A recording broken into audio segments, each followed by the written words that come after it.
for the question answer session, I would like to request you all during the session, during the webinar, if you have any question in your mind, or in general, if you have any question in your mind, you can put it right on the chat list. So once we go to the Q&A session, we are going to read out your questions directly from the chat. And though we are all connected here virtually, so there might be possibility that I'm sorry for the background noise. So there might be possibility that we might get disconnected anytime. So if anything like that happens, please don't get panicked. We are gonna reconnect in no time. So if it gets disconnected, please join the meeting using the same link provided to you.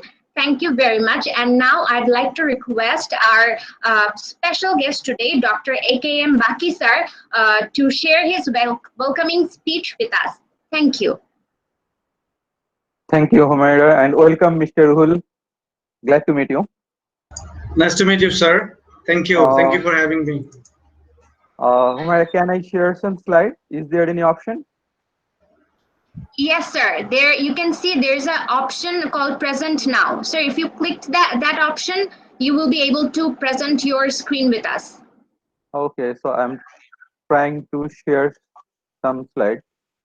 So enter your screen and shared. All right. So is it working? Can you see my screen? No, sir, we cannot see your slides, sir. You might need to, select the screen and then click on share before sharing. Okay, share. I have done it, but it's not working. I guess you need to give me the permission to share. Arman, I would request you to check the issue. Could you please? No, there is a permission, sir. The shared button is not working. It's showing that it's not. Have you got the point? I'm clicking on it, but it's not working. Sir, give us a second. We are just looking into it. Arman, can you please see it? Okay, I'm seeing it. Sure. Sir, I think the permission is given. I can share the screen. Yes, sir. Permission is given. Okay, share now. Not yet. Okay, sir. I'd like to suggest you in this way. Sir, you're using a desktop or laptop, right, sir? Laptop. I'm using laptop and then present now. Then yes, sir. Your enter screen. All right, or window. Indeed, sir. And then you have to tap on a screen that is being shown on your monitor or screen. So now what I am doing, present your enter screen. All right. Right, sir. Then the option is coming share. Okay. So right. That, yes, sir. Before clicking on the share, you need to select the screen on that you tab. Can see a screenshot. Okay. I have got it. One moment. Now you can see my one, isn't it? Indeed, sir. Yes, sir. And you can see my presentation. Yes, sir. Can you see? Okay, so just 3 or 4 slides. I will share my experience with respect to EMK Center, as well as since we need to encourage our students. So from that perspective, I express my impression. It's my pleasure that EMK Center is collaborating with Liberation War Museum as well as US Embassy. Also, I am pleased to know that EMK Center honors our freedom fighters.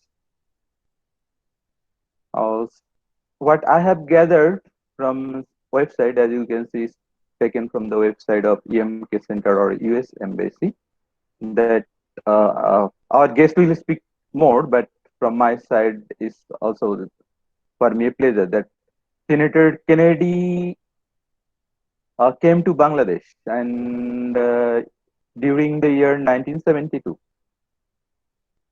he planted a tree in order to show his tribute to friendship, resilience, and hope. So last 2 words, resilience and hope, I think the key words for me um, and particularly in this time of COVID pandemic period. So what we need from academic perspective as well as organizational or professional perspective like EMK to share the knowledge so that human human network as the other society can be benefited through changing knowledge of technology opportunities, particularly the career for the students. Okay, so from this perspective, we need to have different professional organizations like you to help us. So from this perspective, that means to be hopeful and resilient during this period, students naturally expect opportunities for higher education or job. And naturally, the question of admission, visa processing, next, how to obtain financial scopes or scholarship, these things. And what I was exploring the US education, and I have found that yeah, they have uh, taken some measures regarding, if you see some exchange program. One is exchange program, the other one is the guideline COVID-19 and student related guidelines. So I guess our guest will speak more on these topics. And with respect to knowledge sharing, again, I will leave on this part to speaker. And with respect to US study, they have put some 5 steps. As you can see, these 5 steps. I just yeah, I can read it for you. Research option, finance option. Already have covered this thing, and how to complete the application, how to have the visa. These are the things. How to apply to different universities, where to apply, and after application, if the application is accepted, then how to acquire visa and how to depart. So these last 3 points, 3, 4, 5, I guess our students are somewhat in a dilemma or in I mean indecision situation. And yeah, definitely I hope our speaker will cover, and I will not elaborate more. And with this, again, I would like to thank ISD. I would like to thank uh,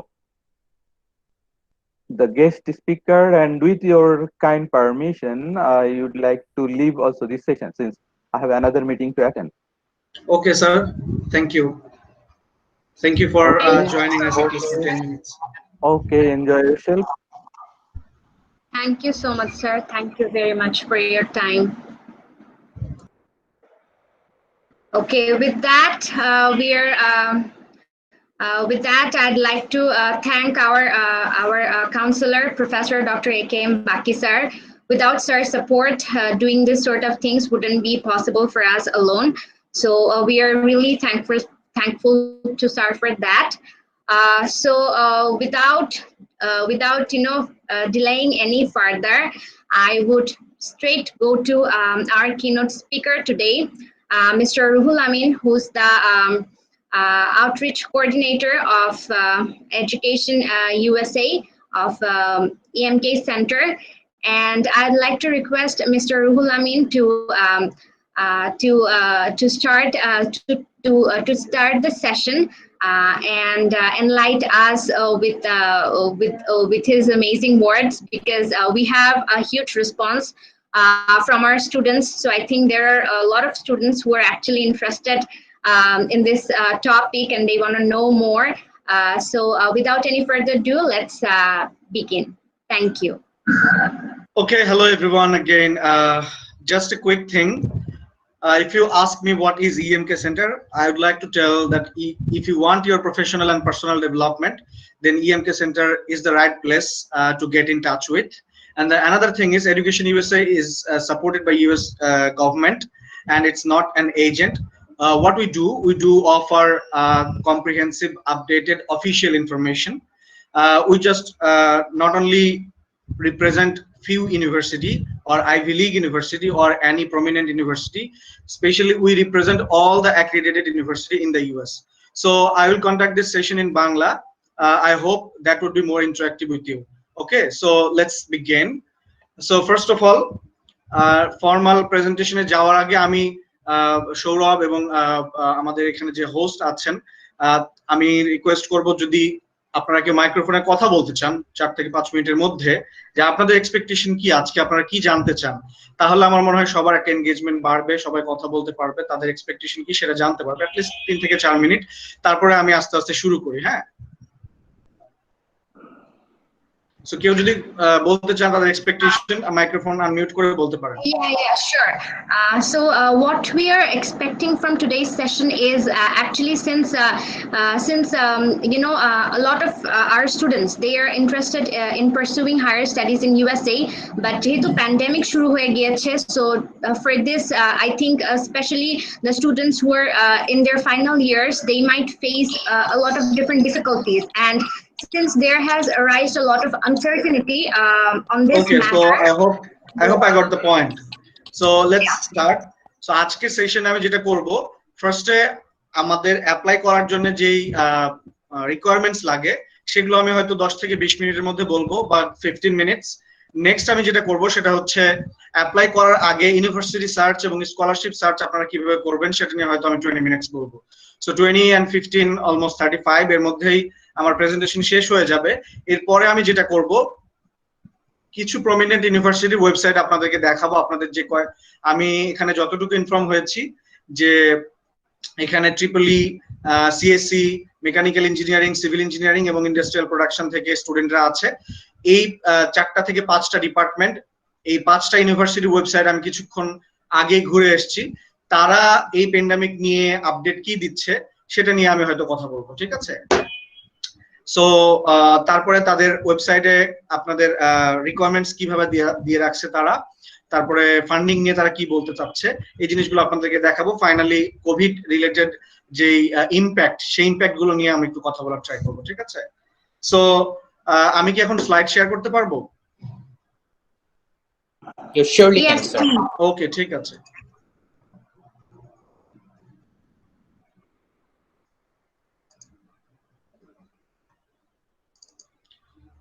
So can you see it clearly?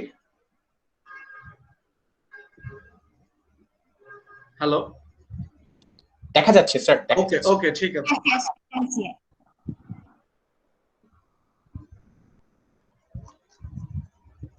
So I'm starting with this slide.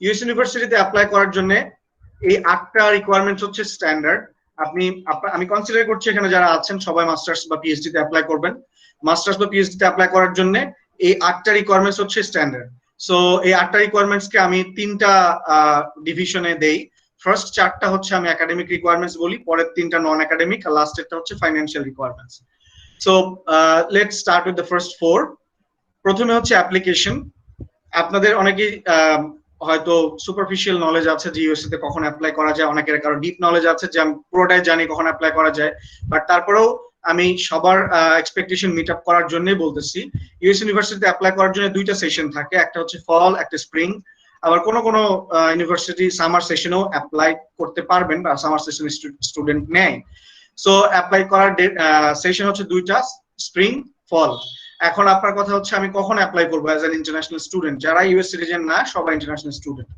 So international student হিসেবে আপনি apply করবেন হচ্ছে basically ফল সেশনে so ফল সেশনে class শুরু হয় কখন সেটা হচ্ছে জুলাই বা অগাস্টে প্রত্যেক বছর আর ফল সেশনে ক্লাস যদি শুরু হয় জুলাই অগাস্টে তাহলে অ্যাপ্লাই শুরু করতে হয় কখন থেকে বা অ্যাপ্লাই করবেন কখন থেকে অ্যাপ্লাই করতে হয় তার আগের বছরের ডিসেম্বরের ফার্স্ট উইক থেকে অ্যাপ্লিকেশন স্টার্ট হয় ফল সেশনের অ্যাপ্লিকেশনের ডেডলাইন শেষ হয়ে যায় ম্যাক্সিমাম ইউনিভার্সিটিতে হচ্ছে জানুয়ারি 15 অথবা ফেব্রুয়ারি 15 আবার অনেক ইউনিভার্সিটি আছে মার্চ পর্যন্ত চলে আপনাদের সুবিধার জন্য একটু বলে নেই ইউএসএ তে অ্যাক্রিডিটেড ইউনিভার্সিটির নাম্বার হচ্ছে অলমোস্ট 4500 প্লাস অ্যাক্রিডিটেড এর মধ্যে আপনি অ্যাপ্লাই করবেন হয়তো 5 থেকে 6টা বা 10টা কিন্তু আপনি অ্যাটেন্ড করবেন একটা সো আপনি যখন অ্যাপ্লাই করবেন তখন অ্যাপ্লিকেশন ফর্ম ফিল আপ করার সময় তাদের ওয়েবসাইটে গিয়ে যে অ্যাপ্লাই নাও বা এরকম ওয়েবসাইট অ্যাপ্লিকেশন ফর্ম আছে সেখানে অ্যাপ্লাই করতে হবে।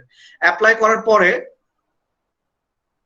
আপনার ওরা হচ্ছে ধরেন ডেডলাইন শেষ হচ্ছে ফেব্রুয়ারিতে বা জানুয়ারি 15-তে, তারপরে 2 থেকে 3 মাস পর এপ্রিল শেষের দিকে অথবা মে ফার্স্ট উইকে আপনাকে আপনার রেজাল্ট জানাবে যে আপনি অ্যাডমিশন পেয়েছেন আর পান নাই। যদি আপনি অ্যাডমিশন পেয়েছেন, ঠিক আছে, এখন তারা বলতেছে যে আপনি ফান্ডিংও পেয়েছেন, অ্যাসিস্ট্যান্টশিপও পেয়েছেন। আচ্ছা আমি বলে নিচ্ছি, কারণ এটা বলতে অনেক সহজ, পাওয়াটা এতটা সহজ না।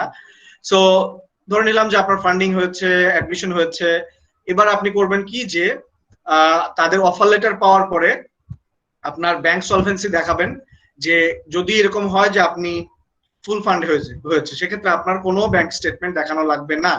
সেটা আপনার অফার লেটার, যেটাকে আমরা বলি I-20, ওই I-20-র মধ্যে আপনার এগুলো ডিটেলস লেখা থাকবে যে আপনাকে কোনো রকম পে করতে হবে না। বাট যদি এরকম হয় যে আপনাকে 80% ফান্ড হয়েছে, 20% হয় নাই, ইন দ্যাট কেস আপনাকে বাকি 20 পে করতে হবে। এখন বাকি 20% মানি আপনার কে পে করবে সেটা আপনাকে ঠিক করতে হবে। যে পে করবে তার নাম হচ্ছে স্পন্সর, তাকে আমরা স্পন্সর বলি। সেই স্পন্সরের ব্যাংক স্টেটমেন্ট দেখানো লাগবে। তারপর ইউনিভার্সিটি থেকে আপনাকে সার্ভিস ফি জমা দিতে বলবে। সার্ভিস ফি জমা দিতে হবে, সেটা হচ্ছে, এটা ফুল ফর্মটা আপনারা গুগল মানে দেখলে বুঝতে পারবেন।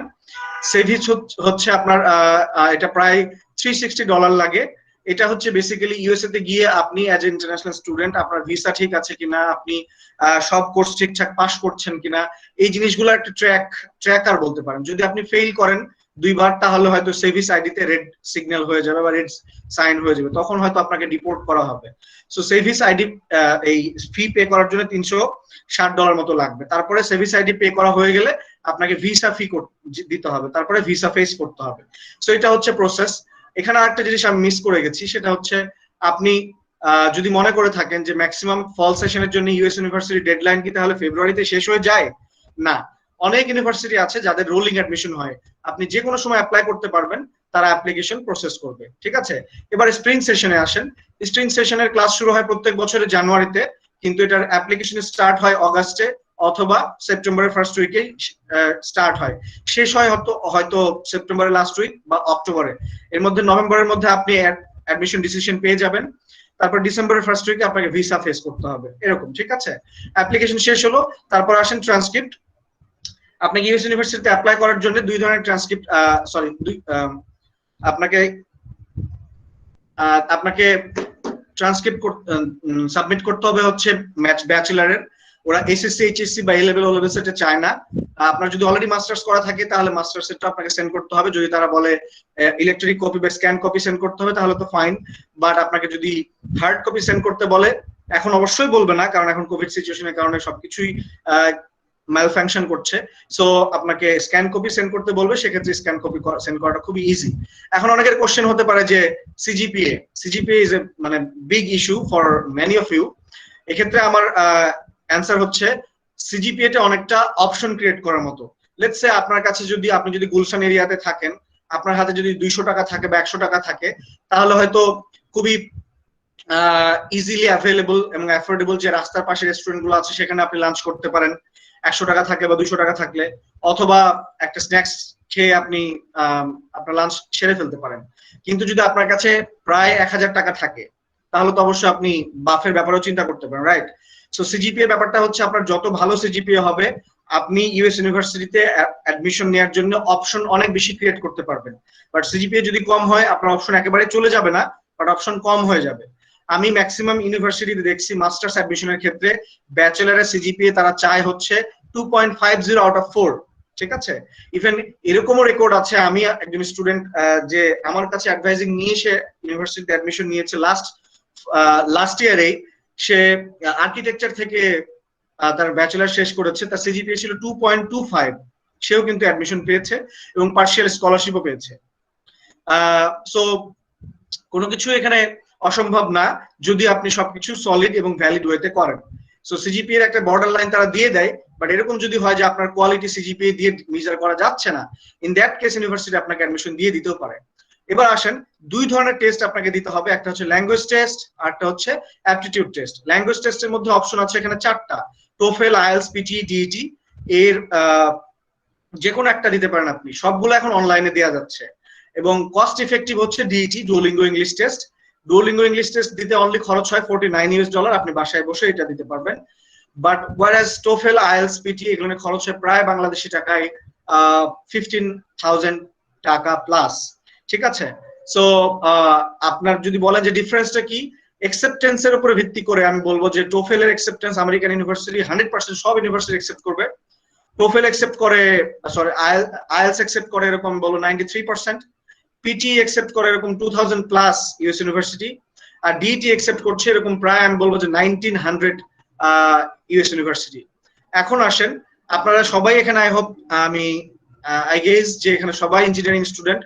সো আপনারা যারা ইঞ্জিনিয়ারিং ফিল্ডে অ্যাপ্লাই করবেন মাস্টার্স অথবা পিএইচডি তে, আপনাদের জন্য জিআরই দিতে হবে। ঠিক আছে, এখন আপনারা কোশ্চেন করতে পারেন যে জিআরই বা আইএলস এর মিনিমাম স্কোর কত। সেক্ষেত্রে আমি বলে রাখি, আমি আইএলস এরটাকে ব্যাপারটা স্ট্যান্ডার্ড হিসেবে ধরছি।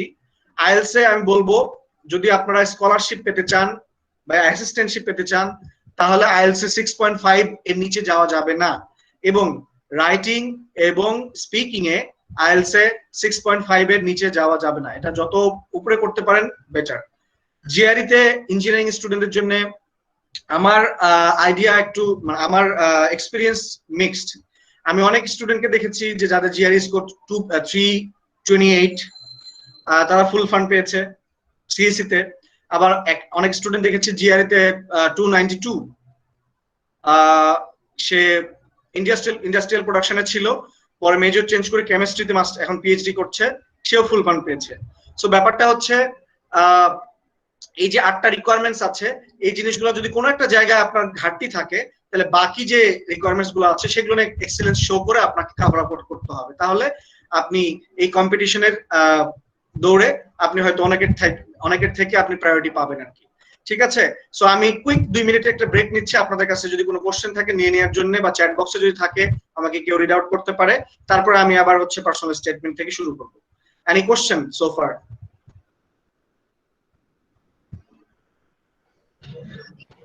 If anybody has any question, you can unmute your microphone and ask, or you can write it in the chat box. আমার অডিও কি আমার অডিও শোনা যাচ্ছে clearly?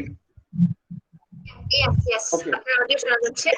I think we don't have any questions so far, Okay. so we can proceed. Okay, next. Personal statement, এটা just শর্টে আমি বলি। Personal statement হচ্ছে আপনার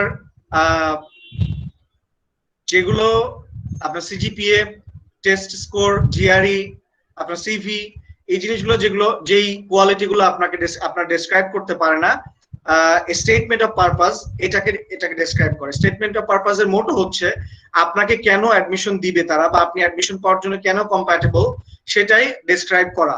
সো স্টেটমেন্ট অফ পারপাস অনেক সময় কোশ্চেন করে দিয়ে থাকে, যে 5টা কোশ্চেন দেওয়া থাকে, অনেক সময় 2টা কোশ্চেন দেওয়া থাকে, অনেক সময় জাস্ট একটাই বলা থাকে যে আপনি কেন মনে করছেন আপনাকে অ্যাডমিশন দেওয়ার জন্য আপনি যোগ্য। সো অনেক সময় বলা থাকে যে এখানে 2 পেজ লিখতে হবে, অনেক সময় বলা থাকে 250 ওয়ার্ডস, অথবা বলা থাকে 500 ওয়ার্ডস, এইভাবে। সো ইট ডিপেন্ডস, আপনার যে ইউনিভার্সিটিতে অ্যাপ্লাই করবেন সেখানকার ওয়েবসাইটে গেলে স্টেটমেন্ট অফ পারপাসের ব্যাপারে ইনস্ট্রাকশন পাবেন। আমি তো বলেই দিলাম যে এটা নিয়ে আমাদের ডিটেইলস একটা সেমিনার হচ্ছে নেক্সট 7 তারিখ 4টা থেকে। আপনারা চাইলে জয়েন করতে পারেন, প্রত্যেক মাসে এটা হয়।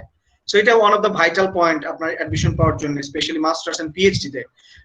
সো স্টেটমেন্ট অফ পারপাস হচ্ছে আপনার নিজের ব্যাপারটা লিখতে হবে, নিজেকে সেল করতে হবে। রিকমেন্ডেশন লেটারটা হচ্ছে আপনি অ্যাডমিশন পাওয়ার জন্য এলিজিবল কেন, সেটা আপনার পরিচিত একজন প্রফেশনাল কেউ ডেসক্রাইব করবে। ঠিক আছে, so it could be your teacher, your professor, অথবা আপনি যদি জব করে থাকেন আপনার ম্যানেজার, সুপারভাইজার অর ডিরেক্টর। ঠিক আছে, সো রিকমেন্ডেশন লেটার কে দিবে? এখন অনেকে মনে করতে পারেন যে আমার কি ভাইয়া তাহলে প্রফেসর বা যার অলরেডি বিদেশে পড়াশোনা করার এক্সপিরিয়েন্স আছে তার কাছ থেকে নিব, নাকি আমার কোর্স টিচার হলেই হবে? অ্যান্সার ইজ যার সাথে আপনার প্রফেশনাল এক্সপিরিয়েন্সের মানে ক্লোজলি আপনি যার সাথে কাজ করেছেন, যার ক্লাস আপনি করেছেন, তার কাছ থেকে আপনি প্রফেশনাল রিকমেন্ডেশন লেটার নেবেন।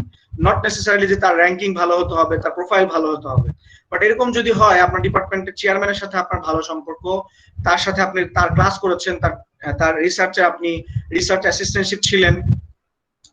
ছিলেন, তাহলে আপনি তার কাছ থেকে নিতে পারেন, ইটস ফাইন। এরপরে আসেন এক্সট্রা কারিকুলার অ্যাক্টিভিটি, এগুলো আপনার জন্য না, এগুলো আন্ডারগ্রেডদের জন্য। বাট আপনাদের জন্য সিভি, রেজিউমি, যারা ব্যাচেলার শেষ করে 6 মাস বা 1 বছর জব এক্সপিরিয়েন্স আছে বা জব করছেন, আপনাদের অ্যাপ্লিকেশনের ওয়েট কিন্তু আর একটু বেশি হবে। সো যারা আবার মনে করেন না যে আমার তো ভাই আমি ব্যাচেলার শেষ করে ডাইরেক্টলি অ্যাপ্লাই করতে যাচ্ছি, তার মানে কি আমি কম্পিটিশন অনেক পিছিয়ে থাকবো? Not necessarily. সো আপনার যদি জব এক্সপিরিয়েন্স না থাকে, তাহলে হয়তো আপনার পাবলিকেশন আছে, অথবা আপনার কোনো রিসার্চ এক্সপিরিয়েন্স আছে, অথবা আপনার কোনো প্রজেক্ট ওয়ার্ক আছে, বা কোনো ইন্টার্নশিপ আছে, অথবা কোনো লিডারশিপ পটেনশিয়াল আছে যেখানে আপনার প্রফেশনাল স্কিল ভালোভাবে ডেমনস্ট্রেট করতে পারছেন। এই 7টা পয়েন্ট গেল। লাস্টে আসেন কস্ট এন্ড ফাইন্যান্সিয়াল স্টেটমেন্ট। এবার একটু স্যাড স্টোরি আপনাদেরকে বলতে হবে। I hope you guys are prepared. So let's begin. US ইউনিভার্সিটিতে অ্যাডমিশন নিয়েছেন আপনি, বা ইউএস ইউনিভার্সিটিতে যাওয়ার আগে যে কস্ট গুলো হবে আমি বলে নেই। লেটস সে আপনি অ্যাপ্লাই করবেন প্রায় 6টা ইউনিভার্সিটিতে। আমি যদি ধরি যে পার ইউনিভার্সিটি অ্যাপ্লিকেশন কস্ট হচ্ছে $50, that means 6 university equals to $300। দেন আপনার আইএলস দিতে খরচ হবে প্রায় $250। তাহলে কত হচ্ছে? 300 and 250, 550। জিআরই দিতে খরচ হচ্ছে প্রায় 200, তাহলে কত হচ্ছে? 750। তারপর আপনার সার্ভিস ফি হচ্ছে 360, তাহলে 750 আর 360 কত হচ্ছে? অলমোস্ট 1056। তারপর ভিসা ফি দিতে হচ্ছে 150 বা 160, তাহলে অলমোস্ট কত? $1200। দ্যাট মিনস বাংলাদেশি টাকায় 1,10,000 অথবা 1 লক্ষ টাকা ইউএস ইউনিভার্সিটিতে যাওয়ার আগেই এই কস্টটা আপনাকে বেয়ার করতে হবে। এরপর অনেক স্টুডেন্টকে আমি বলি যে এরপর আমি আগাবো কিনা বা আমি আরো কথা বলবো কিনা। সো আপনারা যারা মনে করছেন যে ইটস হিউজ কস্ট, তাদেরকে আমি বলে রাখি জাস্ট অ্যান ইনভেস্টমেন্ট। জাস্ট একটু চিন্তা করেন, আপনারা যখন অ্যাডমিশন পাবেন, ফুল ফান্ডিং পাবেন, আপনাদের কিন্তু এই টোটাল 2 বছরের যদি মাস্টার্স হয়, এই টোটাল স্কলারশিপের অ্যামাউন্টটা কিন্তু 1 কোটি ছাড়িয়ে যাবে। অনেকের ক্ষেত্রে এটা আমি নিজে দেখেছি, 1,32,00,000 টাকা পর্যন্ত তারা ইন রিটার্ন পায় অ্যাজ এ স্কলারশিপ। ঠিক আছে, সো এই গেল। এবার ইউএস ইউনিভার্সিটিতে যখন আপনারা যদি ফান্ডিং না পান, লেটস সে আপনি 50% স্কলারশিপ পেয়েছেন, বাকি 50% পান নাই, ইন দ্যাট কেস কি হবে? সেক্ষেত্রে যদি আপনার 2 বছরের মাস্টার্স প্রোগ্রাম হয়, তাহলে 1 বছরে আপনাকে পে করতে হবে। 1 বছরে পে করার জন্য আপনার বললাম তো আগে যে স্পন্সর সিলেক্ট করতে হবে। এখন sponsor could be anyone, your parents, আপনার রিলেটিভস, অথবা আপনার কোনো রিলেটিভ যারা ইউএসএ থাকে বা অন্য কোনো কান্ট্রিতে থাকে, আপনার grand parents, anyone could be your sponsor. But the thing is, sponsor যারা হবে তাদের কয়েকটা জিনিস থাকতে হবে। এক নম্বর হচ্ছে তাদের রেগুলার সোর্স অফ ইনকাম, অথবা যদি তার প্রপার্টিজ থাকে সেটার ভ্যালিড ডকুমেন্ট, তার ব্যাংক স্টেটমেন্ট, আর তার ট্যাক্স রিটার্ন। এই কয়েকটা বিষয় রাখতে হবে। ঠিক আছে, বাট ব্যাপারটা আমি বলতেছি রিকমেন্ডেশন হিসেবে, আমি তো নিজে ভিসা অফিসার না, সো আমি আপনাদেরকে স্ট্রংলি বলতে পারি না যে এই জিনিসগুলাই রাখতে হবে। ম্যাক্সিমাম কেসেই ভিসা অফিসাররা আপনাদের কাছে কোনো ডকুমেন্ট দেখতে চাইবে না। ওরা 2 থেকে 3 মিনিট সময় দিবে আপনার কেস প্রেজেন্ট করার জন্য। আপনি যদি কনফিডেন্টলি কেস প্রেজেন্ট করেন, ইউ উইল বি ফাইন। আর যদি আপনার নিজের কাছে মনে হয় যে কোনো একটা জায়গায় আপনার ঘাটতি আছে, আপনি একটা হাইড করতে চাচ্ছেন, আপনি নিজে কনফিডেন্ট না আপনার কেস নিয়ে, তাহলে তারা ইজিলি বুঝে যাবে। সো ইন দ্যাট কেস আপনার সমস্যা হবে। ওকে, এরপর আসেন কোন কোন ডকুমেন্ট গুলা ফাইন্যান্সিয়াল স্টেটমেন্ট হিসেবে কাজে লাগে। 2 বছরের প্রোগ্রাম যদি হয়, 1 বছরের লিকুইড মানিটা আপনি দেখাইতে পারেন প্রথম বছরের কস্টে, আর পরের বছরে আপনি সেভিংস অথবা এফডিআর অথবা আপনার অন্য কোনো প্রপার্টিজ থেকে দেখাতে পারবেন। ঠিক আছে, এখানে একটু দেখেন, এটা আমি পরে দেখাই, সমস্যা নেই। এরপরে আসেন ক্রাইটেরিয়া অফ গেটিং ফান্ডস। যারা ফান্ড নিয়ে চিন্তা করছেন তাদের জন্য বলে রাখি, ফান্ড পাওয়ার জন্য কোয়ালিটি কি। ফান্ড জিনিসটা হচ্ছে একটা আমব্রেলা টার্ম, এর আন্ডারে কয়েকটা বিষয় থাকে। হ্যাঁ, এই ফান্ডের আন্ডারে যে জিনিসগুলো থাকে সেটা আগে বলে নেই। টিউশন ওয়েভার 1 নম্বর, তারপরে হচ্ছে স্কলারশিপ 2 নম্বর, 3 নম্বর ফেলোশিপ, 4 নম্বর হচ্ছে অ্যাসিস্ট্যান্টশিপ, 5 নম্বর হচ্ছে আদার অন ক্যাম্পাস জব। তো ফান্ড জিনিসটা হচ্ছে টিউশন ওয়েভার। লেটস সে আপনি অ্যাপ্লাই করলেন একটা ইউনিভার্সিটিতে, যদি ওই ইউনিভার্সিটি আপনার প্রোফাইল দেখে বলে যে আপনার টিউশন ওয়েভ করা হলো, দ্যাট মিনস পুরোপুরি আপনার টিউশন ওয়েভ করা হলো। ঠিক আছে, সো তাহলে আপনার 2 ধরনের ফি পে করতে হয়। একটা হচ্ছে টিউশন ওয়েভার আমেরিকা ইউনিভার্সিটিতে গেলে, একটা টিউশন ওয়েভার ফি পে করতে হয়, একটা হচ্ছে আপনার লিভিং এক্সপেন্স। সো টিউশন ওয়েভারটা যদি ফি ওয়েভ করে দেয় টিউশনটা, তাহলে আপনার লিভিং এক্সপেন্স বাকি থাকে। লেটস সে আপনার একটা ইউনিভার্সিটিতে অ্যাপ্লাই করছেন, সেখানে পার ইয়ার কস্ট হচ্ছে বাংলাদেশি টাকায় 30 লক্ষ টাকা। সেখানে টিউশন ওয়েভার হচ্ছে, টিউশন হচ্ছে 15 লাখ টাকা, আর লিভিং কস্ট হচ্ছে 15 লাখ টাকা। যদি টিউশন ওয়েভার হয়ে যায় তাহলে 15 লাখ টাকা দিতে হচ্ছে না, তাহলে বাকি লিভিং কস্ট 15 লাখ টাকা দিতে হবে। লেটস সে আপনি স্কলারশিপ পাইলেন পার ইয়ার 5 লাখ টাকা। সো স্কলারশিপ যদি 5 লাখ পান তাহলে বাকি থাকতেছে কত? 10 লাখ। তখন আমি ধরলাম যে আপনি মাস্টার্সে অ্যাপ্লাই করছেন, অ্যাসিস্ট্যান্টশিপ পেয়ে গেছেন। অ্যাসিস্ট্যান্টশিপের ব্যাপারটা হচ্ছে আপনি minimum maximum 20 hours a week কাজ করবেন সুপারভাইজারের সাথে। ইন রিটার্ন আপনি একটা স্টাইপেন্ড পাবেন, সেটা দিয়ে আপনার হয়তো বাকি 10 লাখ টাকার মানে লিভিং এক্সপেন্সের কভার হয়ে যাবে। ব্যাপারটা এইভাবে সাম আপ করে আমরা বলি ফুল ফান্ডিং। সো 3 ধরনের অ্যাসিস্ট্যান্টশিপ আছে, একটা গ্র্যাজুয়েট অ্যাসিস্ট্যান্টশিপ, রিসার্চ অ্যাসিস্ট্যান্টশিপ, আর একটা হচ্ছে টিচিং অ্যাসিস্ট্যান্টশিপ। গ্র্যাজুয়েট অ্যাসিস্ট্যান্টশিপ আর টিচিং অ্যাসিস্ট্যান্টশিপ এই দুইটা বেসিক্যালি একটা ইউনিভার্সিটি ডিপার্টমেন্ট ডিসাইড করে যে কাকে দিবে না দিবে। এটা অনেক সময় ইউনিভার্সিটি বলে দেয় যে নরমাল অ্যাপ্লিকেশনের সময় অ্যাসিস্ট্যান্টশিপের অ্যাপ্লিকেশনটাও করা হয়ে যাবে, আলাদাভাবে অ্যাপ্লাই করা লাগবে না। আবার অনেক ইউনিভার্সিটি বলে দেয় যে অ্যাসিস্ট্যান্টশিপের জন্য অ্যাপ্লাই করতে চাইলে অ্যাটলিস্ট 1 মাস বা 1.5 মাস আগে আপনাকে অ্যাপ্লাই করতে হবে। ঠিক আছে? সো অ্যাসিস্ট্যান্টশিপের জন্য গ্র্যাজুয়েট আর টিচিং এই দুটি অ্যাসিস্ট্যান্টশিপের জন্য ইউনিভার্সিটির প্রফেসরের সাথে কন্ট্যাক্ট করা দরকার নাই মাস্টার্সের ক্ষেত্রে। কিন্তু যদি আপনি রিসার্চ অ্যাসিস্ট্যান্টশিপের জন্য অ্যাপ্লাই করেন তাহলে ইউনিভার্সিটির প্রফেসরের সাথে আগে থেকে কন্ট্যাক্ট করা ভালো বা রিকমেন্ডেড। আর যদি আপনি পিএইচডি তে অ্যাপ্লাই করেন তাহলে কিন্তু অ্যাসিস্ট্যান্টশিপ রিসার্চ অ্যাসিস্ট্যান্টশিপ অ্যাপ্লাই করতে হবে, ফেলোশিপ পাওয়ার জন্য অ্যাপ্লাই করতে হবে। তখন আপনাকে প্রফেসরের সাথে কন্ট্যাক্ট করতে পারলে খুব ভালো হয়। ঠিক আছে? এবার আসেন criteria of getting fund. Fund পাওয়ার জন্য কোয়ালিটি কি? 1 নম্বর হচ্ছে একাডেমিক অ্যাচিভমেন্ট, 2 নম্বর টেস্ট স্কোর। আপনাদের জন্য যেই গ্রিন মার্ক করাগুলা সেগুলো আপনারা ফলো করবেন।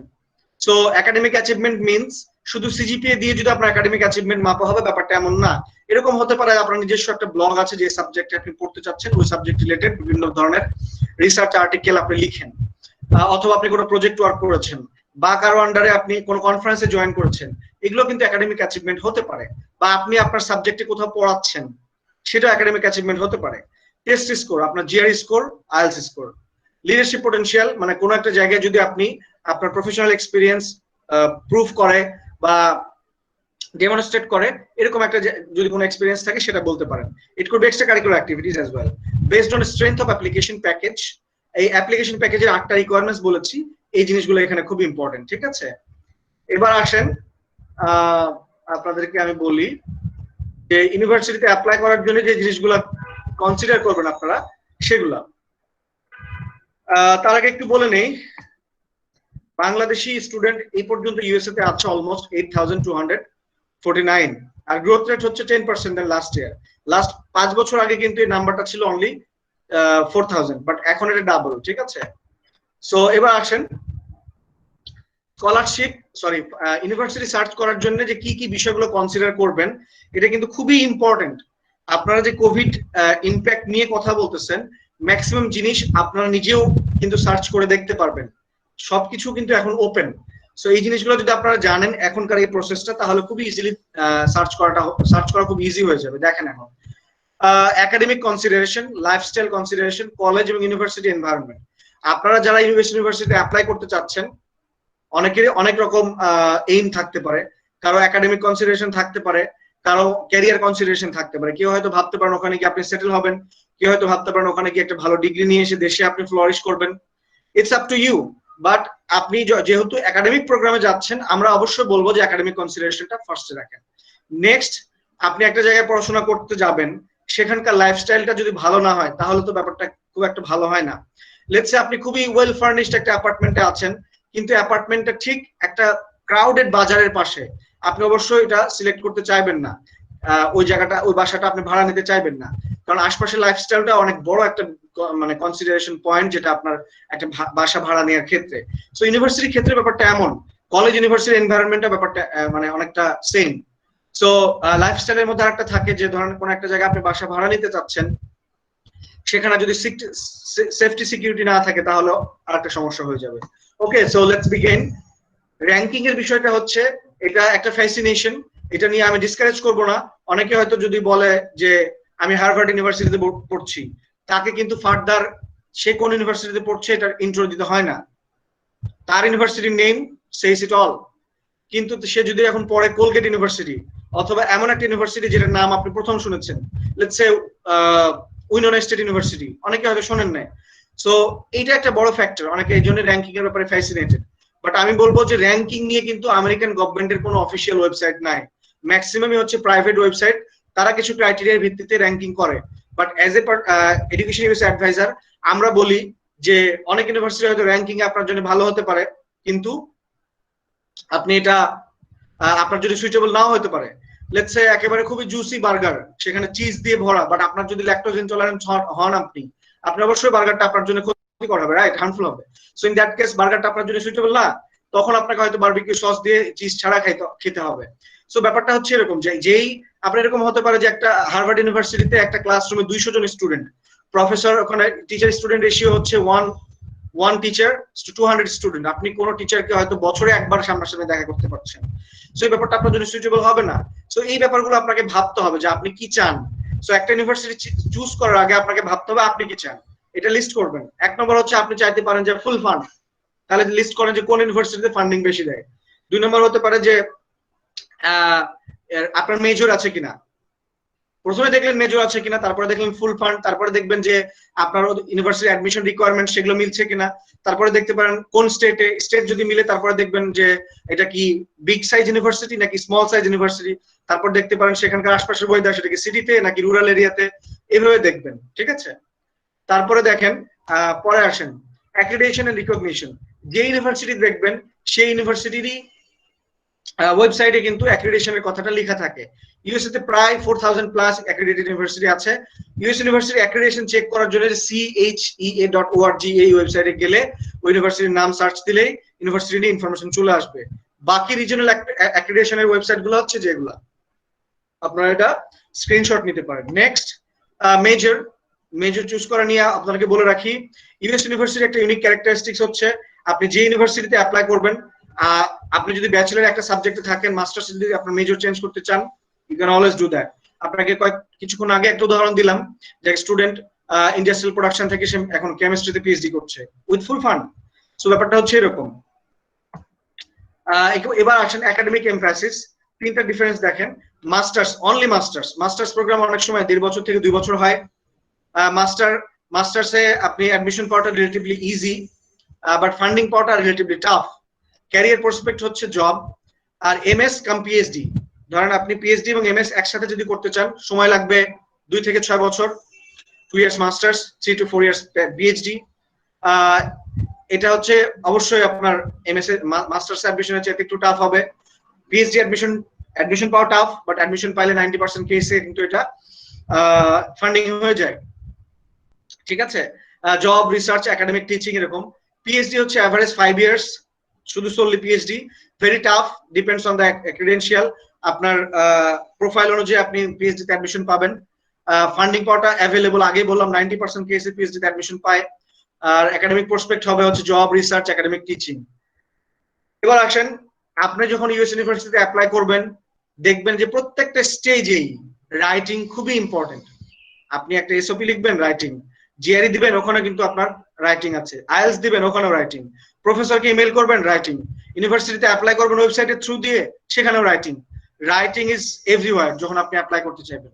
তখন ব্যাপারটা হবে কি যে আপনি এখন মানুষজনের সাথে যখন কনভারসেশন করেন, আপনি কিন্তু চ্যাট করার পরিবর্তে ফোনেও কথা বলতে পারেন, সামনাসামনিও বলতে পারছেন, ইটস ভেরি ইজি। কিন্তু যখন ইউএস ইউনিভার্সিটিতে অ্যাপ্লাই করবেন তখন অনলি মাধ্যম হবে আপনার রাইটিং, ঠিক আছে। সো ব্যাপারটা খুবই খুবই ক্রুশিয়াল।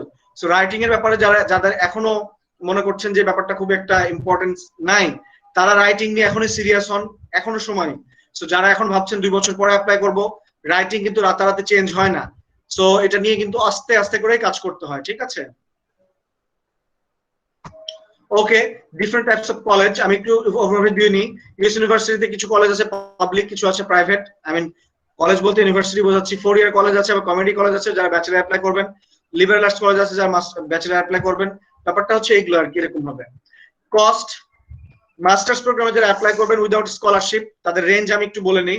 15 লাখ থেকে এটা অলমোস্ট 60 লাখ পর্যন্ত হতে পারে পার ইয়ার, ঠিক আছে, উইদাউট স্কলারশিপ পেলে এটা চেঞ্জ হয়। এবার আসেন campus setting, rural, suburban, urban, এটা আমি আগেই বলেছি। হাউজিং, লোকেশন, ওয়েদার, এটা নিয়ে আমি ডিটেলস বলছি না। বিগ সাইজ, স্মল সাইজ, এটা নিয়ে আমি বলবো জাস্ট আইডিয়া রাখেন এখানে যে here are some of the benefits associated with the big college, wide variety of majors and courses, well stocked libraries, variety of housing opportunities, well funded sports program, এরকম কিছু সুবিধা অসুবিধা আছে। যেমন বিগ সাইজ ইউনিভার্সিটি এবং small size ইউনিভার্সিটিতে teacher student ratio বেশি হয়। আবার আরবান, সাবারবান বা রুরাল এরিয়াতে ব্যাপারটা হয় এরকম যে প্রফেশনাল কন্টাক্ট কম হয় যদি আপনি রুরাল ইউনিভার্সিটিতে আপনি অ্যাপ্লাই করেন।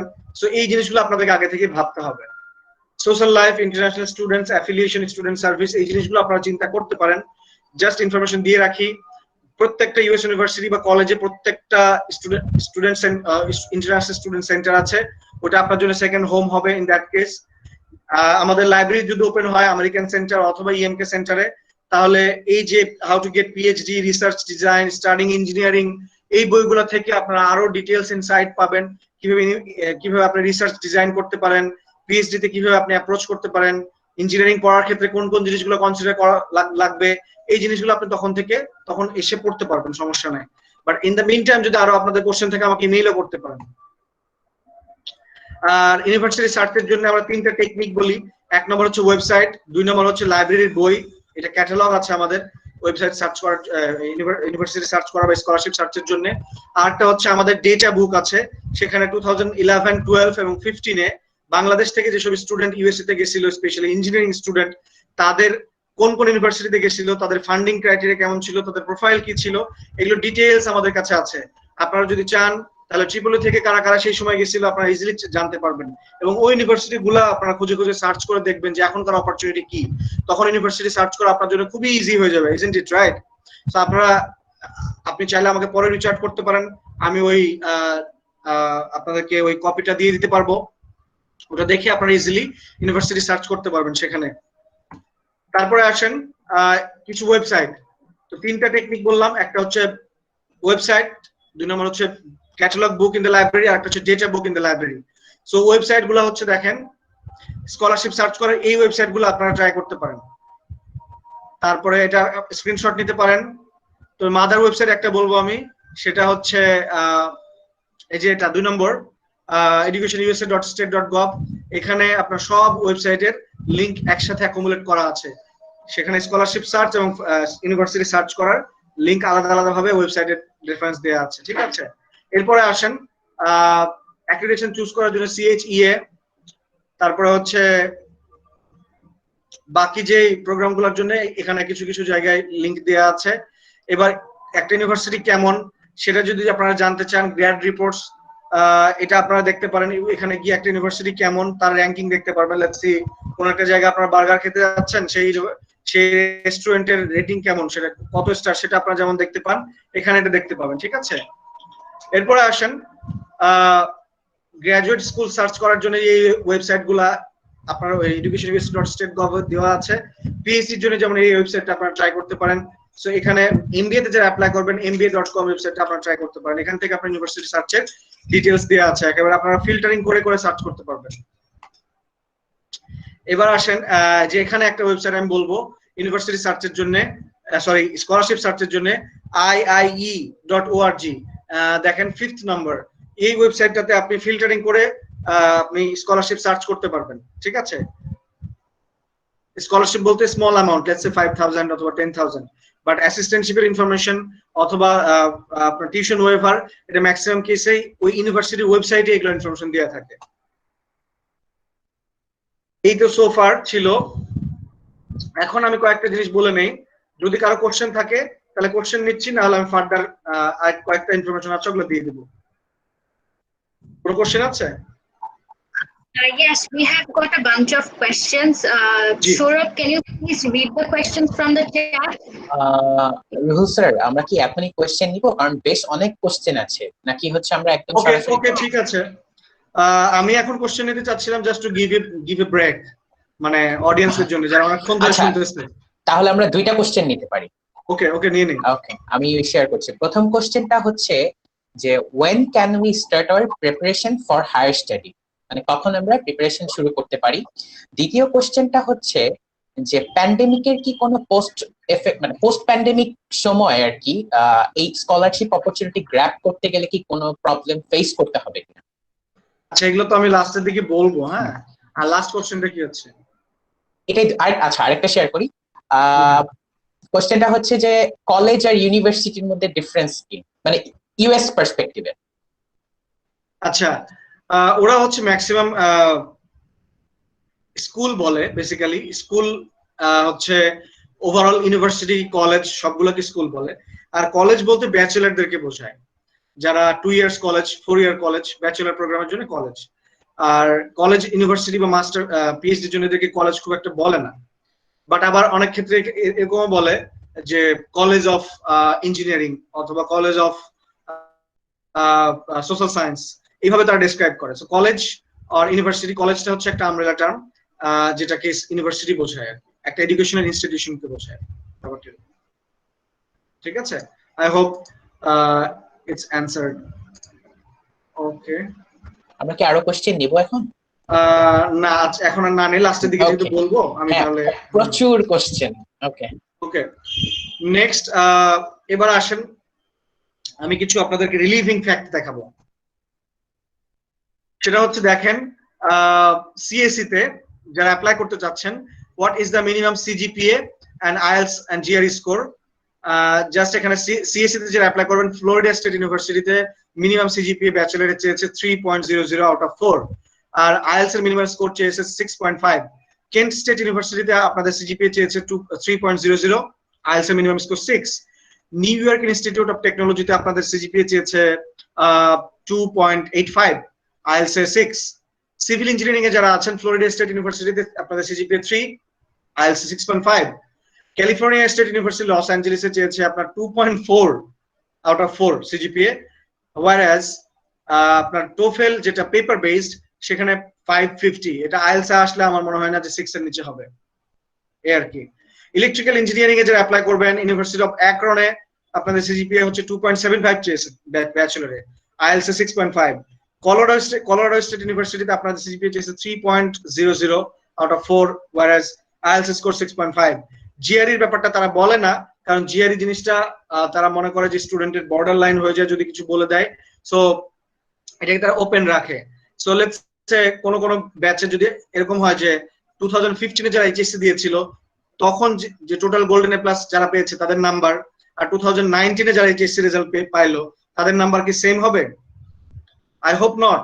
সো এক এক ব্যাচে জিআরই স্কোরের মিন স্কোর হয় কোন কোন সময় 310 কোন একটা ইউনিভার্সিটিতে, পার্টিকুলার ইউনিভার্সিটিতে, আবার কোন কোন ব্যাচে এটা হয় 3505, আর কোন ব্যাচে হয় 315।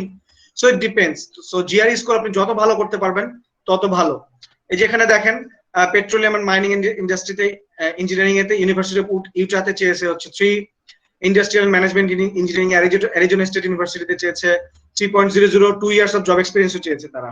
ঠিক আছে, সো এটা হচ্ছে বেসিক আপনাদের আইডিয়ার জন্য আমি বললাম। তারপরে আসেন, এখানে আমি কিছু ফান্ডিং এর কথা বলি। এখানে দেখেন কিছু ফান্ডিং এর এক্সাম্পল, সেটা টোটাল সাউথ এশিয়া থেকে যেসব স্টুডেন্ট 2015 এ ইউএস ইউনিভার্সিটিতে অ্যাডমিশন নিয়েছে তাদের প্রোফাইল এবং ফান্ডিং এর কথা আমি বলছি। ইন্ডিয়া থেকে একজন স্টুডেন্ট, সে হচ্ছে তার রেজাল্ট হচ্ছে 9.15 out of 10 computer engineering apply করেছে সে, তার জিআইতে 315, অ্যারিজোনা স্টেট ইউনিভার্সিটিতে অ্যাপ্লাই করেছে। তার ফান্ডিং তার টোটাল কস্ট অফ অ্যাটেন্ডেন্স হচ্ছে $38,000, ফান্ডিং পেয়েছে 35। পরের জন হচ্ছে বাংলাদেশের স্টুডেন্ট, তার সিজিপিএ হচ্ছে 3.77 আউট অফ 4। তার জিআরই স্কোর ছিল অনেক আগে, যেহেতু এটা সো এখনকার গ্রেডিং এ না, এটা মোস্ট প্রবাবলি 1400 এর মধ্যে, সে 1120 পেয়েছে। ইউনিভার্সিটি অফ সাউথ ফ্লোরিডাতে অ্যাপ্লাই করেছে, তার অলমোস্ট কস্ট অফ অ্যাটেন্ডেন্স হচ্ছে $19,000, ফান্ডিং পেয়েছে 17,000। এবার বাকিগুলো কিন্তু আপনারা দেখতে পাচ্ছেন এখানে, এটা আপনারা চাইলে স্ক্রিনশট নিতে পারেন, আমি ডিটেইলসে বলছি না। এই টাইপের ইনফরমেশন গুলো আমাদের কাছে আরো আছে বাংলাদেশের স্টুডেন্টের, আপনারা চাইলে আমাকে রিচ আউট করতে পারেন সামনে, আমি আস্তে আস্তে আপনাদেরকে রিপ্লাই দিয়ে দিব। ওকে, এখন আমরা জাস্ট একটু বলে নেই যে আপনি এডুকেশন ইউনিভার্সিটি থেকে কি কি সার্ভিস পাবেন। একটা নম্বর হচ্ছে group information session on US higher education যেটা আজকে দিলাম, presentation by US University representative, US higher education fair যেটা আমাদের সেন্টারে প্রত্যেক মাসেই প্রত্যেক সপ্তাহে কোনো না কোনো একটা সেশন হয়, মেম্বারশিপ, আপনি চাইলে আমাদের সাথে one on one individual advising করতে পারেন। আমাদের লাইব্রেরি যদি আবার ওপেন হয় সেখানে এসে আপনারা টেস্ট প্রিপারেশন নিতে পারেন, এসওপির জন্য গাইডলাইন বই পড়তে পারেন, বুক ক্যাটালগ বুক আছে সেগুলো দেখতে পারেন, সবকিছু এখানে আছে। তারপরে অ্যাডভাইজিং বাদে আগেই বলেছি। তারপরে আসেন, হ্যাঁ এর বাইরে আমরা 5টা স্টেপে আমরা সার্ভিস দেই। আজকে যেটা আমরা বললাম আপনাদের সাথে কথা বলেছি সেটা হচ্ছে স্টেপ 1 আর 2 যেটাকে আমরা বলি অ্যাক্টিভিটি এ এবং বি। পরে হচ্ছে activity C D E. Activity C টা হচ্ছে আমাদের সাথে ইন্ডিভিজুয়াল অ্যাডভাইজিং, অ্যাক্টিভিটি ডি হচ্ছে আপনার স্ট্যান্ডার্ড টেস্ট প্রিপারেশন, অ্যাক্টিভিটি ই হচ্ছে সবকিছু আপনার প্রিপারেশন হয়ে গেলে ফাইনালি সেন্ড করার আগে আমাদের কাছ থেকে রিভিউ করে নিয়ে আর কি, ঠিক আছে। আমার ইমেল অ্যাড্রেস হচ্ছে নিচেরটা aminar@emkcenter.org। এই তো সোফার। সো আমি এখন শেয়ারিং অফ করছি, আপনাদের কোশ্চেন নিব এখন।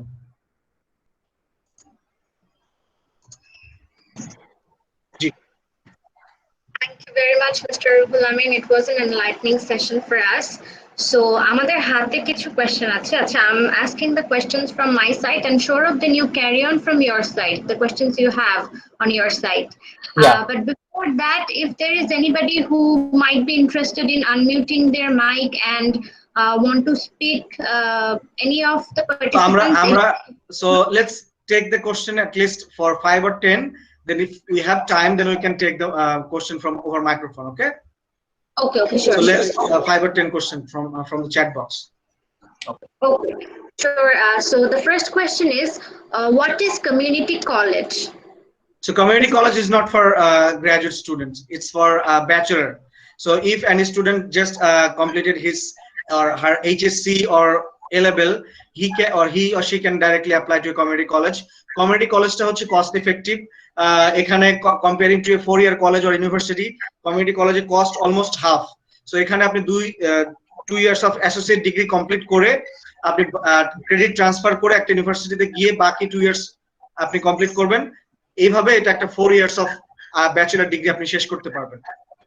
সো ইউএসএ তে যাদের ফাইন্যান্স একটা বড় ইস্যু, তারা কমিউনিটি কলেজের অ্যাসোসিয়েট ডিগ্রি দিয়ে তাদের এডুকেশনটা শুরু করে। Okay.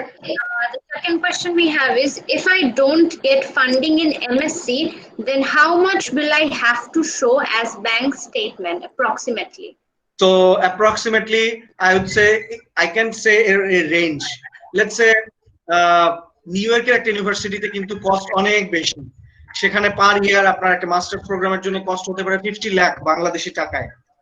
আবার আপনি যদি যান ইউটা অথবা অ্যারিজোনার কোন একটা ইউনিভার্সিটি অথবা কলোরাডোর কোন একটা ইউনিভার্সিটি বা অরিগনের কোন একটা ইউনিভার্সিটি, সেখানে কিন্তু কস্ট অনেক কম, পার ইয়ার আমি বলবো যে 20 lakh. So it depends. So range হচ্ছে 15 লাখ থেকে 60 লাখ, 15 লাখ থেকে প্রায় 60 লাখ পর্যন্ত এটা রেঞ্জ হবে। Okay. So the third question we have is, how can we prepare ourselves for full fund scholarships? Okay. So preparation strategy নিয়ে আমি বলি। আমি একটা স্লাইড শেয়ার করছি এখানে, হ্যাঁ, জাস্ট আপনাদের দেখানোর জন্য।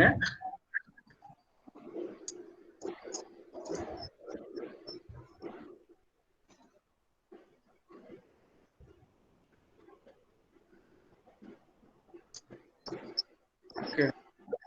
Just a minute.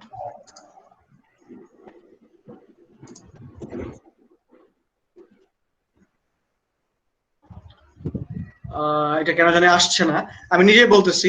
আপনারা যারা প্ল্যান করছেন, যাদের হাতে সময় আছে 1 বছর, দেন ইউ আর ফাইন। প্রথমে যে জিনিসটা করবেন, যে 8টা রিকোয়ারমেন্টস বললাম আমি, এই 8টা রিকোয়ারমেন্টস এর একটা চেক লিস্ট করেন। আপনি প্রথমে চিন্তা করেন যে আপনি কি করবেন, আপনি ইউএস ইউনিভার্সিটির কাছ থেকে এক্সপেকটেশন কি। যদি এরকম হয় যে আপনার এক্সপেকটেশন কি, এটা লিস্ট করলেন। লিস্ট করার পরে আপনি ইউনিভার্সিটি সার্চটা আগে করে রাখেন, যে কোন কোন ইউনিভার্সিটিতে আপনার এই যে রিকোয়ারমেন্টস, আপনার নিজের চাহিদা যেটা বা আপনার ডিমান্ড, এই ডিমান্ড যেসব ইউনিভার্সিটি ফুলফিল করছে, এরকম 5 থেকে 6টা ইউনিভার্সিটি সিলেক্ট করেন। তারপরে সেই ইউনিভার্সিটির রিকোয়ারমেন্টস দেখেন। তারা যদি বলে জিআরই তে 310 লাগবে, আইএলটিএস 8 লাগবে বা 7 লাগবে, এইভাবে তাদের রিকোয়ারমেন্টসটাকে সামনে নিয়ে এসে একটা এক্সেল শিট করেন, দিয়ে ওইভাবে আপনি প্রিপারেশন শুরু করেন। প্রিপারেশন শুরু করার জন্য প্রথমে আপনাকে দিবেন হচ্ছে জিআরই। যদি আপনি ফল সেশনে অ্যাপ্লাই করেন, আপনার প্রত্যেক বছরে ফল সেশন যদি অ্যাপ্লাই করেন, সব ডকুমেন্ট রেডি রাখতে হবে ডিসেম্বরের ফার্স্ট উইকের মধ্যে, যে ডকুমেন্টগুলো আমি শো করেছি। সো ডিসেম্বরের ফার্স্ট উইকের মধ্যে আপনার সব ডকুমেন্ট রেডি রাখতে হবে। সো জিআরই আগে দিবেন। জিআরইর জন্য প্রিপারেশনের সময় অ্যাটলিস্ট 4 মাস রাখবেন, যারা মনে করছেন যে আপনি বিগিনার। আর যারা মনে করছেন আমি ম্যাথে তো খুবই ভালো এবং আমি ইংলিশেও খুবই ফ্লুয়েন্ট, এবং সেক্ষেত্রে আপনারা 2 মাস রাখতে পারেন জিআরই প্রিপারেশনে। আমি বিশ্বাস করি এখানে যারা ইঞ্জিনিয়ারিং স্টুডেন্ট সবাই আছেন, আমার মনে হয় না যে কারো এখানে 2 মাসের বেশি জিআরই প্রিপারেশনের বেশি দরকার আছে। ঠিক আছে, একটাই প্রবলেম হতে পারে ভার্বালের জন্য আপনাদের ইংলিশ এখন থেকে হ্যাবিচুয়েট করতে হবে, রিডিং বেশি বেশি করতে হবে, এবং ইংলিশের রাইটিংটা খুবই ফাস্ট হতে হবে, কম্প্রিহেনশন পাওয়ার বাড়াইতে হবে। এই জিনিসগুলো এখন থেকে প্রিপারেশন নেন। জিআরই যদি আপনি দেন হচ্ছে সেপ্টেম্বরে, তারপরে অক্টোবরের দিকে আপনি আইএলটিএস দিবেন। আইএলটিএস দেওয়ার পরে আপনার এসওপি লিখবেন, রিকমেন্ডেশন কালেক্ট করবেন, তারপরে সিভি রেডি করবেন। এইভাবে সবকিছু রেডি করে আপনি নভেম্বরের শুরু থেকে অ্যাপ্লাই শুরু করে দিবেন। ঠিক আছে, সো এটা হচ্ছে একটা ছক। এখন কোশ্চেন হচ্ছে ইউনিভার্সিটি আগে সিলেক্ট করাটা খুবই ইম্পর্টেন্ট। আপনার সামনে যদি একটা ছক থাকে এভাবে, তাহলে আপনি ওইটা দেখেই আপনার নিজে মোটিভেটেড ফিল করবেন যে ওকে আমার সামনে তো এই জিনিসটা আছে, তাহলে আমি সেভাবে মুভ করি। আপনার তখন এক ধরনের প্রেশার কাজ করবে যে আমাকে জিআরই তে ভালো স্কোর করতে হবে। যদি আপনার ইউনিভার্সিটি সিলেক্ট এখন থেকে না করেন, তাহলে কিন্তু আপনি এইমলেস একটা সিচুয়েশনের মধ্যে থাকবেন। সো ইউনিভার্সিটি সিলেক্ট করাটা খুবই ইম্পর্টেন্ট। এখন থেকে এই বিষয়ে আপনি টাইম দেন। ইউনিভার্সিটি সিলেক্ট করাটা খুবই vital.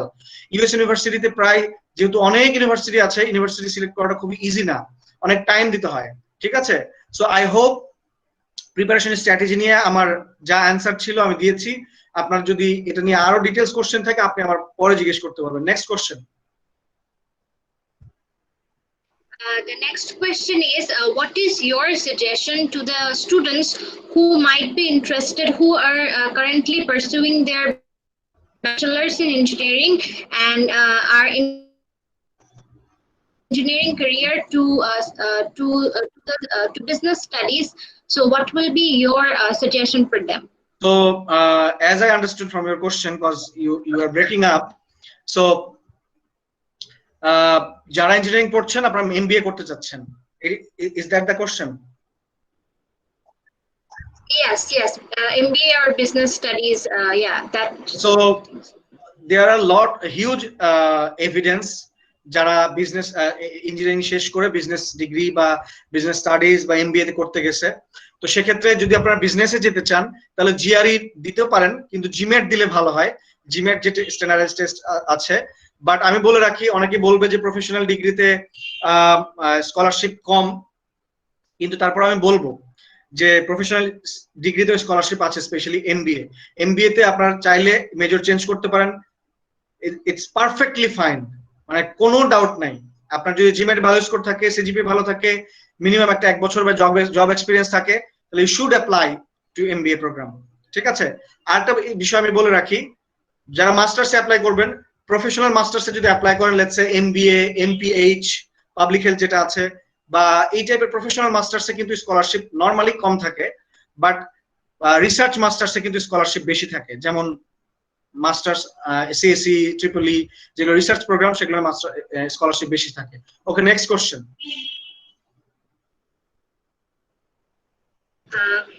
The next question is, what is the usual study for in USA? Usual length of study in the USA. MBA. What is the usual length of studies for MBA Okay, programs? so it's varies 1 year to 2 year. কোন university 1 year MBA program offer করে, কোন university 2 year, অনেক university আছে 1.5 year, 1 year হচ্ছে degree program, 1 year half year internship, এভাবে আর কি। ঠিক আছে। Okay, there's another question. Is it possible to transfer one college to another in USA after getting scholarship? Suppose I'm in New York University te porchi, but ekhon ami Boston College e jete chacchi. Is it possible? এটা possible, but যদি এরকম হয় যে funding এর কিছু criteria আছে, তো যে ইউনিভার্সিটি আপনাকে ফান্ড দিয়েছে ইউনিভার্সিটি কোনো অ্যাসিস্ট্যান্টশিপ বা ফান্ড দেয় তাহলে তো ইউনিভার্সিটির এখানে একটা ইন্টারেস্ট থাকবে, সেক্ষেত্রে হয়তো পসিবল না হতে পারে। কিন্তু যদি আপনি সেলফ ফান্ডিং এ যান তাহলে ইটস মোর পসিবল। বাট তারপরেও আপনাকে এটা ইউনিভার্সিটি ডিসিশন, যেহেতু তাদের সাথেও ক্রস চেক করতে হবে। বাট আমি তো আপনাকে সিনারিওটা বলে দিলাম, যদি সেলফ ফান্ডিং হয় আপনি এটা ট্রান্সফার করতে পারবেন। বাট যদি ইউনিভার্সিটি কোনো ফান্ড দিয়ে থাকে তাহলে তো ইউনিভার্সিটি তাদের ইন্টারেস্ট পারসিউ হচ্ছে না, ইন দ্যাট কেস আপনাকে ট্রান্সফার পসিবল নাও হতে পারে। নেক্সট।